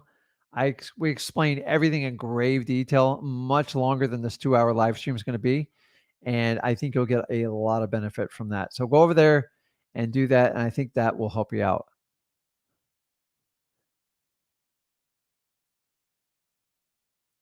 So here's a really good one. So let's see here. What's up, Ismail? How you doing? So he says, a seller called me 3 days ago off of a probate. The funeral is this weekend. Do I get it under contract, take it to the title company, and they will tell me what it needs to be done for me to buy the house? So the title company will walk you through the whole thing. I will tell you this. Do not show up to a funeral with a contract. Like, I don't like, hey, Rick told me to come to the funeral to sign this probate contract. Give them their space. You would never accept this, and I don't expect them to expect it. Give them their time. I wouldn't touch them this weekend. Like, honestly, when you're burying someone, the last thing you want to do is deal with a contract, especially with someone you don't know. So send them their condolences, let them know you're thinking about them, but do not talk about the contract. And then I'd say, listen, let me know it's a good time to reach out to you. And just, here's what I do, Ismail, just like see if there's anything you can help them out with, period. Especially if they're selling a house, if it's vacant, maybe the lawn needs cutting. I don't know, maybe this is in California. Like, I don't know where you are, Ismail, but like maybe the driveway needs to be shoveled. Like little things like that, spending less than $100 to help these out, well worth it, because it sounds like you've already connected with them. As far as the contract, guys, I want you to understand this on the probate process, okay? If you can get a contract with a legal authority, which is going to be the personal representative or the executor, okay, you have the upper hand. And what do I mean by that? If you wait until they get a lawyer, so lawyers will open the probate, and actually very few of them give them instructions on selling the house. I know this for a fact. So just because they have a lawyer, because the lawyer is so focused on filing the paperwork, if you go, like a lot of times they go, well, should I have the lawyer review this? I go, listen, it's up to you. I'm happy to the lawyer, but all the lawyer, if he wants to change any language in the contract, I'm open to doing it. But if you agree to this, let's just go ahead and put the deal together. And if we need to rework it a little bit with your lawyer for any like legal compliance, I'm willing to work with you. Once you enter into that contract with the PR, the lawyer can't kick you out. You guys have to understand that. If you have to go through this lawyer to get the seller's contract, it's a nightmare. They're going to tell you what the deposit needs to be. They might tell you it's not assignable. They're going to tell you have to wait till the probate's done. And guess what you have to do? You have to sit there and go, Now, in the instance, if you and the PR, which is the legal authority to sell the property, enter into an agreement, and now the lawyer wants to tell you this, this, and that, you don't care. Like, you're just like, listen, we already have an agreement. Like, I prefer to sell it now before the probate's over. Actually, you can enter into this motion. Would you like to talk to my attorney? He'll explain it how it works. I'm just telling you, it is night and day. If you have the seller under contract before you have to go through an attorney, it will make your life so much easier. If you could remember that critical phase in probate, you'll understand it. If you have to go through the attorney, you will wait forever. They're going to dictate the terms. They're going to tell you you need to get an appraisal. Heck, I've even had them suggest to me, you need to go get a real estate agent. Like, it's ridiculous. Why do they do that? Because they're on the take. They get paid off the appraisal. They get paid off the real estate agent. That's why they're telling you to do that. So Michelle's active today. I appreciate it. Absolutely, Rick. I'm also in the healing business 10 years. Love being of service to others. So Michelle is the perfect person to do probate marketing. You have to have a heart. If you don't have a heart and you're like a ruthless businessman or woman, wholesaling can, like, I got to be honest, like, you've got to be real with people. You got to be honest with them. You have to connect with them. People don't like to be run over. They like to be heard. That's why God gave us 2 ears and 1 mouth, right, Michelle? And we have to learn to use those skills and help people out.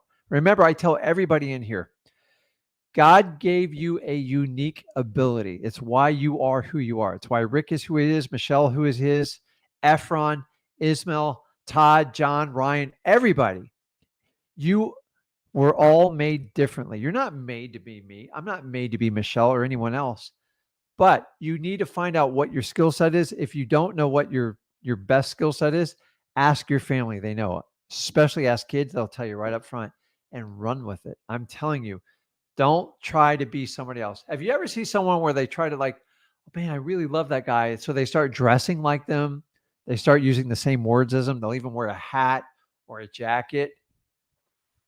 To me, it just blows me away. Like, be unique. Be different. Be the person God meant you to be, and amazing things will happen in your life. So, thanks, Michelle. Let's see. How am I doing on time here? Oh, we're good. Guys, we got another half hour. So let's get some questions answered here. Let's go. I should really, I'm not going to do the live part because I'll screw it up. So let me get through as many questions as I can. Everyone says, do you have to disclose your wholesaling in California? No. No. Thanks, John. I appreciate it.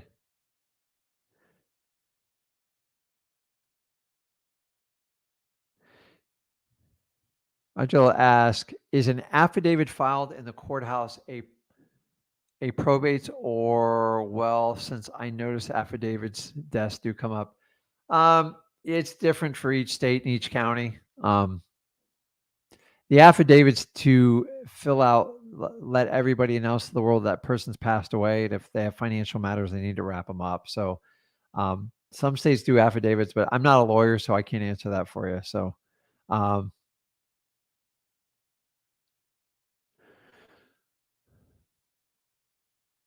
okay, so Steve's got a good question here. In the pre-foreclosures list in REI, so you're probably talking about pre-probates because they've passed away. Should we address the letter to the deceased? So if you have what I would do if you're doing the pre-probates through listrei.com, I would mail the letter to the estate of John Doe. And why do I do that? Because a lot of times you don't know who the PR is yet. It hasn't been filed with the courts. And so if you mail it to the property address where the person passed away, and you put to the estate of John Doe, whoever the person's name was on record, That will suffice. And that's the easiest way to do it. It really works because they all get opened. Because someone's always going, guys, you got to understand, somebody's job is to go over to that house and pick up the mail probably for the next 3 months. So you might as well take advantage of somebody going to the mailbox. And Steve, that's how I do the pre-probates. That's the only way you can really do it with listrei.com. So,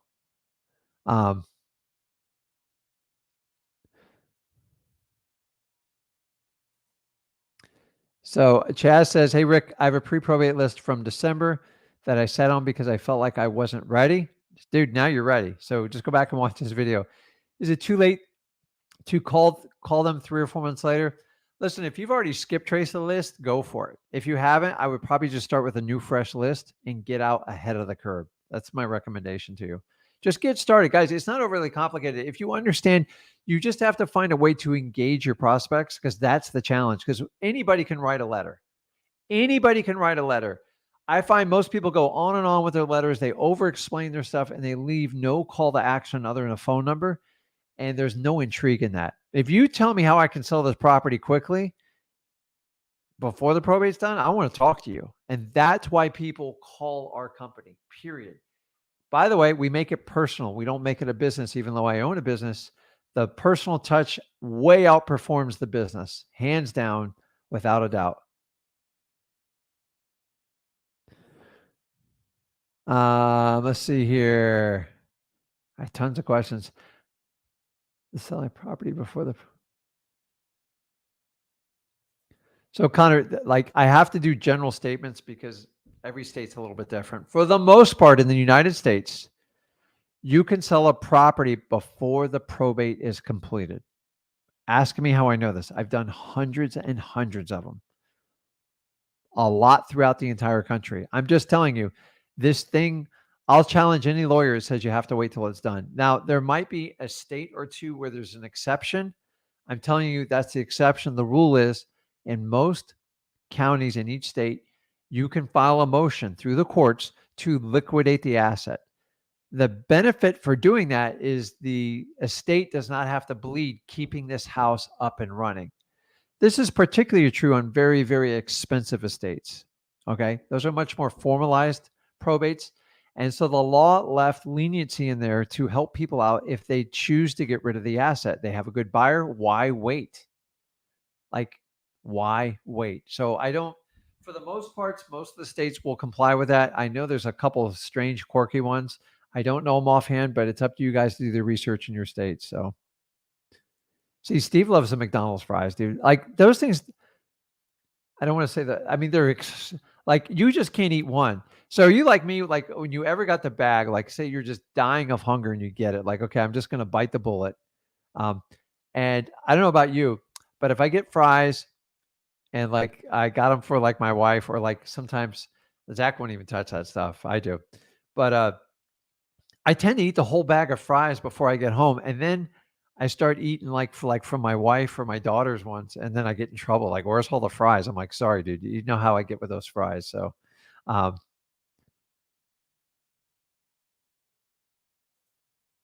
so I agree, Samra, on the McDonald's, the right amount of, it's just the right amount of salt, grease, and like when they're cold, they get soggy. They're not nearly as good. So,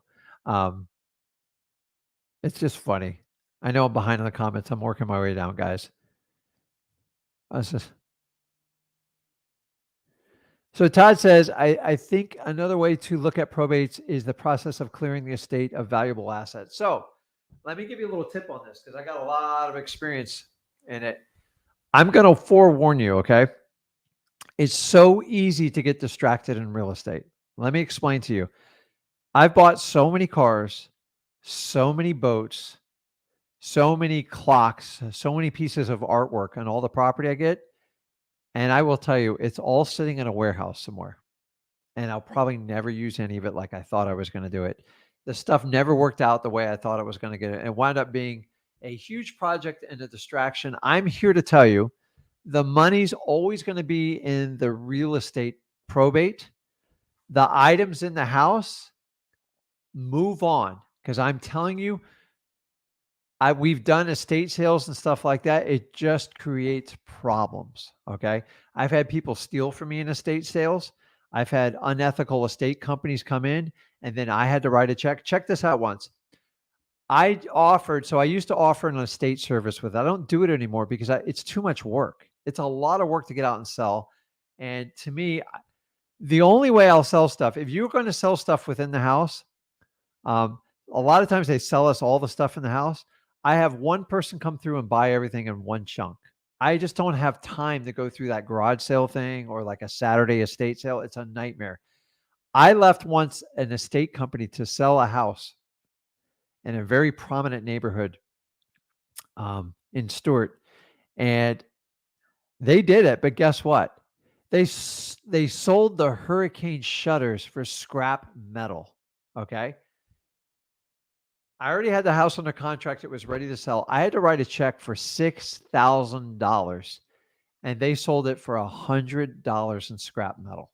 So what I'm telling you is be careful. You have to oversee everything. I just don't want to spend a lot of time and energy, and you are not going to make selling stuff for a couple $100 is not going to make you successful in wholesaling. So guys, if you're going to sell stuff in it, have one or two people come in and tell them to bid for the whole thing and supervise it when they take it out, because they'll tear up the walls and stuff like that. I've trusted a lot of companies. I tried the estate sale for my hook. It just didn't work out. So just be wary of it because it's a lot of work. And remember, your real profit is in the real estate itself. It's never in the lawnmower. I've had tractor lawnmowers. I picked up a Corvette. I've picked up multiple boats.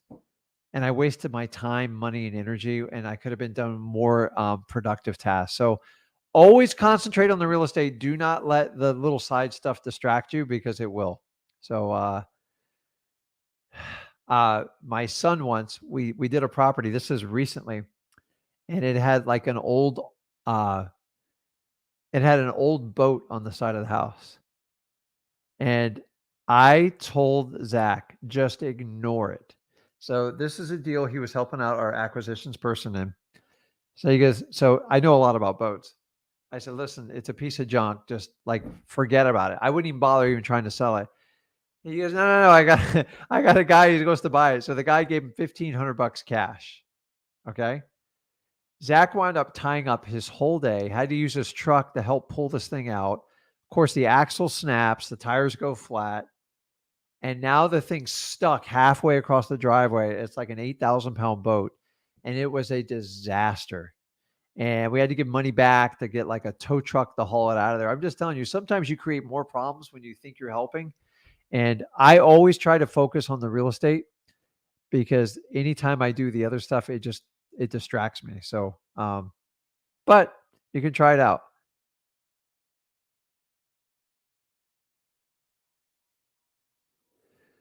So Corey, you got to get the facts in your state. So, an appraisal doesn't make sense because as a property owner, even if you have the inherent rights as an executor or a PR, is real estate is a private market. It's not, there's no requirement to get an appraisal, to get approval.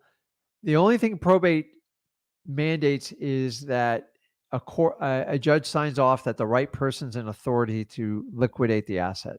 So I would verify this. I get a lot of people say this. I 100% in Florida, Georgia, like this. Why? So if you have to get an appraisal for probate, in theory, every property sold would need a appraisal. It's just, do you think a judge is tailor equipped to look at an appraisal? Because an appraisal is going to be spun either way. So get the facts on it, see if it's a law and a requirement, but it wouldn't make sense because you can't burden a private owner. If he wants to sell the property for $1 or $1 million, why would the court system care what they sell it for? As long as they're entering into a legal agreement and they're of sound mind, I don't know why. But Corey, get the facts for us on us and let us know.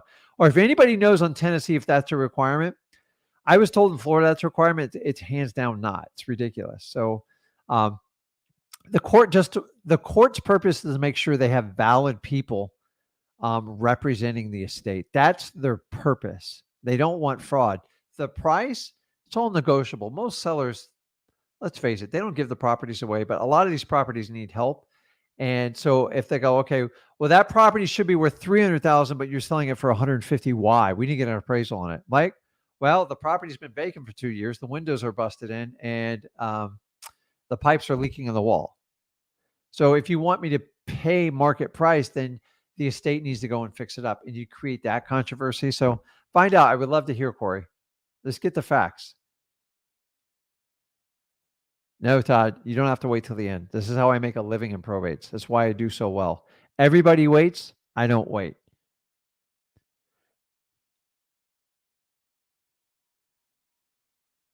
So that's a good question. Meet Diambre says, should you send the letter or just the PR or the deceased property as well? See, this is your choice. A PR is always the most effective way. But if you're doing like the pre-probate strategy with listrei.com, you can just send it to the estate of John Doe on the deceased's property address, and that'll get into the right hands. But either way, honestly, so in the old days, I used to mail to the PR and all the heirs, and I found that the heirs, they did nothing but bring drama in my life and my business. So I cut the heirs out. And then what I did is I mailed to the PR, and then I mailed one letter to the estate of John Doe. And 9 times out of 10, the PR gets it. But that's the best way to do it. I will tell you, the less heirs you have, the higher probability you have of getting a wholesale deal. I've done as many as 26. It only took a couple months to get done, but I had one person in charge, and they made everything. They just kind of made everything easy. So I remember, the more people you have making a decision, the harder it is to get. There's always like one holdout. So once I get more than 4 heirs, there's always one person like thinks the property's worth $1 million, and they're a pain in your butt. So you just got to wait them out.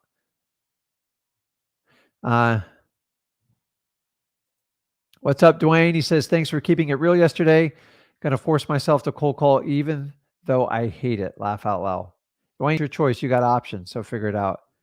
Fred says, mindset is everything, Simon. I agree. Like, if you don't have the right mind to do wholesaling, don't do it. Uh-oh. What did I do there? Let me get that off there. I left that one on there. Duh. Okay.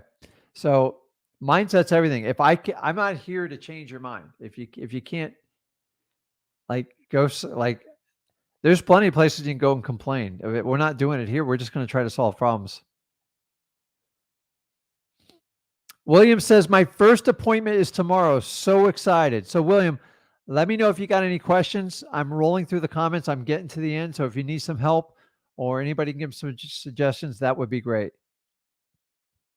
Mario says, this is a problem-solving business. It is 100%. So many people think it's just strictly about real estate. And the reality is, wholesalers really deal with the problems of people, and the real estate is just a symptom.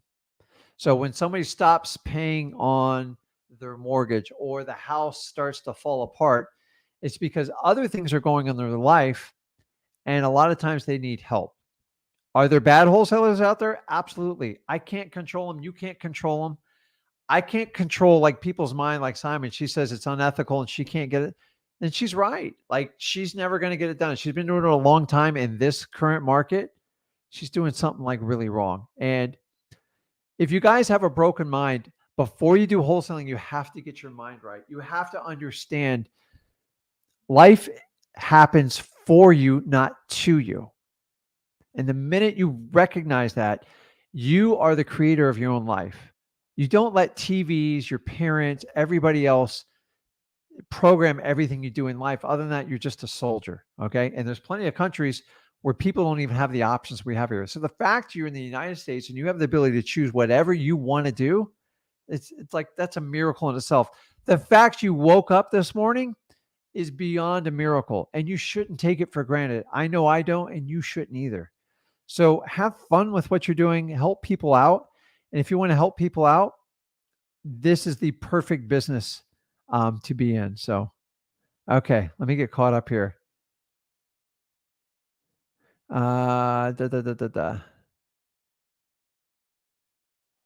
So Bill's got a good question. He says, I tried real hard to find out who the PR is and the relationship to the deceased. So first of all, don't worry about the relationships to the deceased, because other than looking at their last name, you're not always going to get that information. And honestly, a stranger is not going to share that with you. So The key is to find out who the PR is so you can get the date on them. I never worry about what they're related. Like people are like, I've seen, we just dealt with a probate, and a lot of people like use their best friend. They don't like trust their families and stuff like that. I don't blame them. So respect that when they do that. So,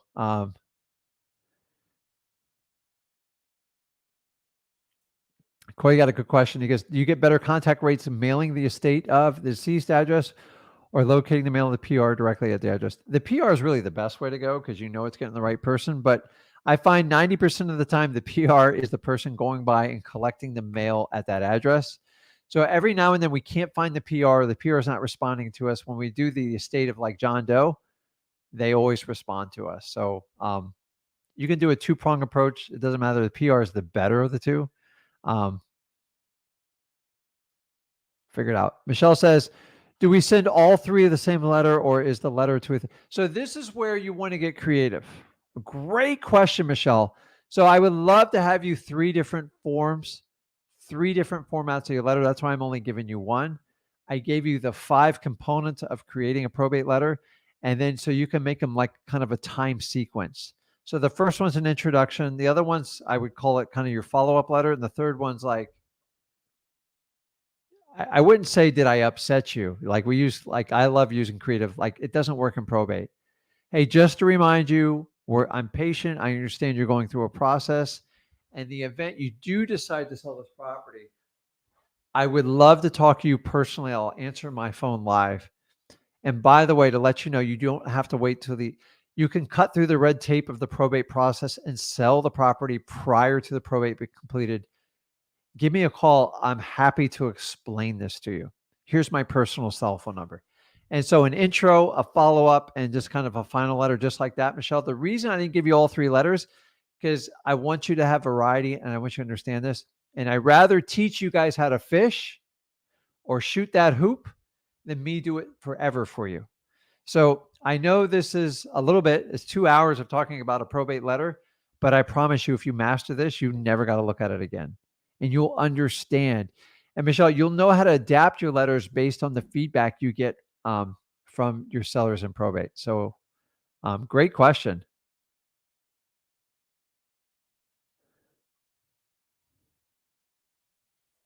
So Corey, if it is a lot of legwork, just do the estate of John Doe. Sometimes we have to do things to make things efficient and scalable in wholesaling.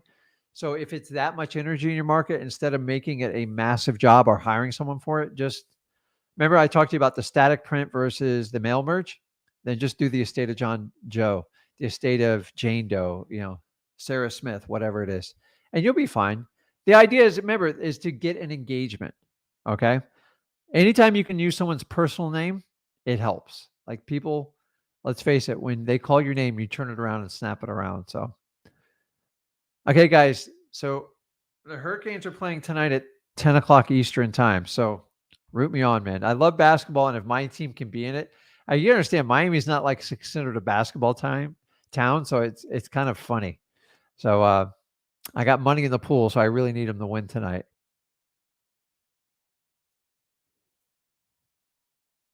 He says, how can I start sending mail, Rick? Just take your PR letter and get it started and go over to freewholesaling.com. I explain head to toe how to do it, but like even better, if you're interested in mailing and how to get it done, I summarize 20 years of my mailing. Guys, this is not a course. I give the whole thing away for free. Go to mailingmastery.com and I explain everything you ever want to know about direct mail. Plus, with the download you get with our letter, you are all set. So let me remind you on, let's see here. Where did I put it? Where did I put it? Oh, wait a minute. I see. Well, no, now I lost it. Now I'm going to lose my space in here. Okay, I'm going to come back. Yeah, you guys' comments, like I try to keep up with it, but like sometimes I get behind. Okay, I'm going to put that up there. And that, So between Mailing Mastery and downloading my probate letter, it just gives you more than enough tools to get started in this. So let me get back to where we were.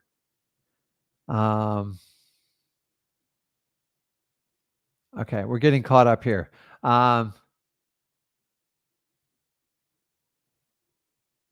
Okay.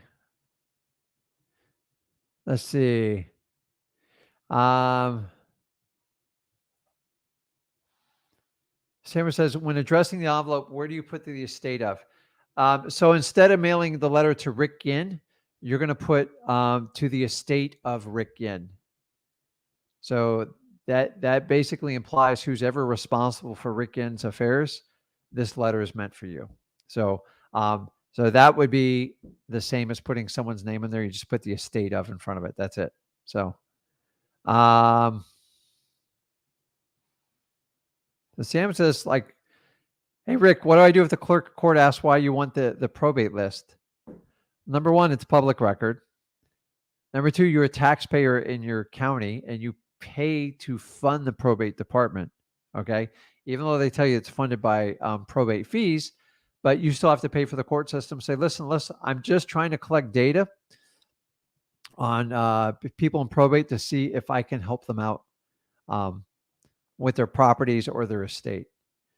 You got to understand, it's not the clerk of court's job to figure, or the court system's job to figure out like what you want to do with the data.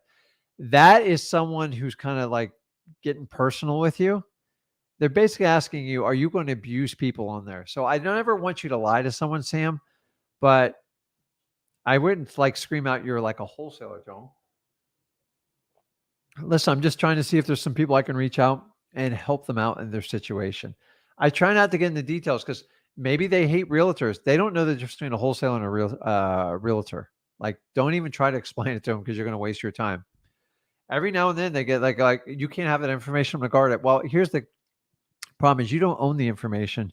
You're just a custodian to it that works for me, which is the taxpayer. But I wouldn't use that out publicly with them. So worst case scenario, you can threaten them with a FOIA act, but that's like the worst case scenario. So this is a really good post here from the Facebook. Empathy is real. If it's not legit, people will be turned off hurting those that can help. I agree 100%. And I feel responsible when I do probate marketing, and especially when I teach it to you guys, that you have to be authentic. If you're going to be like this fake person and that's how somebody taught you to do wholesaling, that's fine. Do wholesaling, but don't do probates, because these are touchy subjects, man. Like it's nobody enjoys death. There's nothing positive about it. But it is a circle of life and it has to go on. And you just want to make sure you treat everybody with respect. So like be real with people and put yourself in their shoes. How would you feel? And that should answer your question for you. So so I've answered this before. You can easily sell a property prior to the probate process being done. If the petitioner asks their lawyer to liquidate the property and the buyer, the seller, and the judge agrees to it, the property gets liquidated. The purpose of that, so it doesn't drain the estate in mortgage fees, insurance, utilities, and property maintenance, mowing the lawn, shoveling the snow, stuff like that. That's what it's in there for. Here's the catch. Most lawyers will never tell you about it because they want to be in control. I've never had a lawyer like be excited when I tell them, can you just file a motion? And they'll tell you, if my petitioner wants to do that, I'll do that. So then you just go and coach the petitioner. You need to ask your lawyer to file a motion to liquidate the asset, and we can get this closed out. That way, this property's off your hands. You don't have to visit anymore. You don't have to upkeep it. You don't have to pay the utilities. You don't have to pay the loan guy. And most people are like, yeah, man, that sounds really, really good. So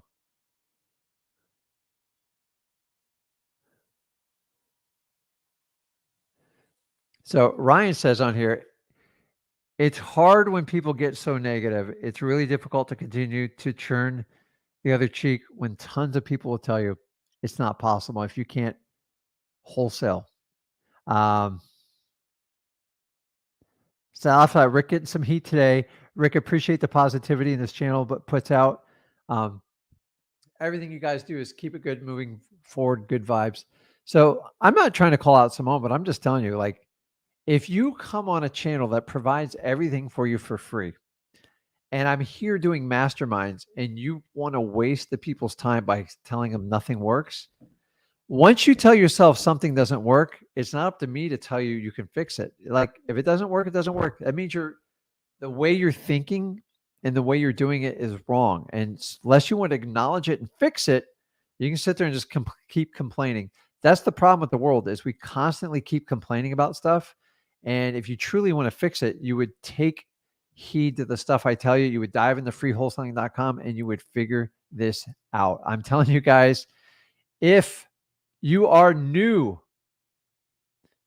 to our channel, I want you to go over to freewholesaling.com. I have nothing to sell you. It's 100% absolutely free. It's the only course on the internet or anywhere else that teaches you how to do wholesaling from start to finish to earn your first 100 grand for 100% absolutely free. You're not in my funnel.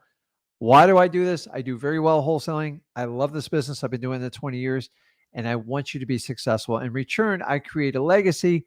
The larger we grow this channel, the more you hit subscribe, the more you share this button, the more you hit the like button, the more people that can benefit from a live just like this. Guys, I really appreciate your time. I'll be here next Friday. I'm on here every Thursday with that. Zach's on the 2 days before. Guys, if you truly love wholesaling and you want to learn how to do this, and you're tired of being oversold and overpromised by people, me and Zach are here to show you how to do it from start to finish with no hype, no BS, 100% free. I will never ask for your credit card right here. Visit us online. You can go to our YouTube channel at Flip with Rick, or you can go to our Facebook group, Wholesaling Houses for Real. Register there. Every Thursday, we do masterminds one-on-one, and we break down your business and try to help you out. Guys, this is Rick Ginn. I appreciate you guys. I got one word, man. Go Canes. Let's do it tonight. I can't wait to see them in the Elite 8. But guys, I want you all to be elite wholesalers. You got to take action.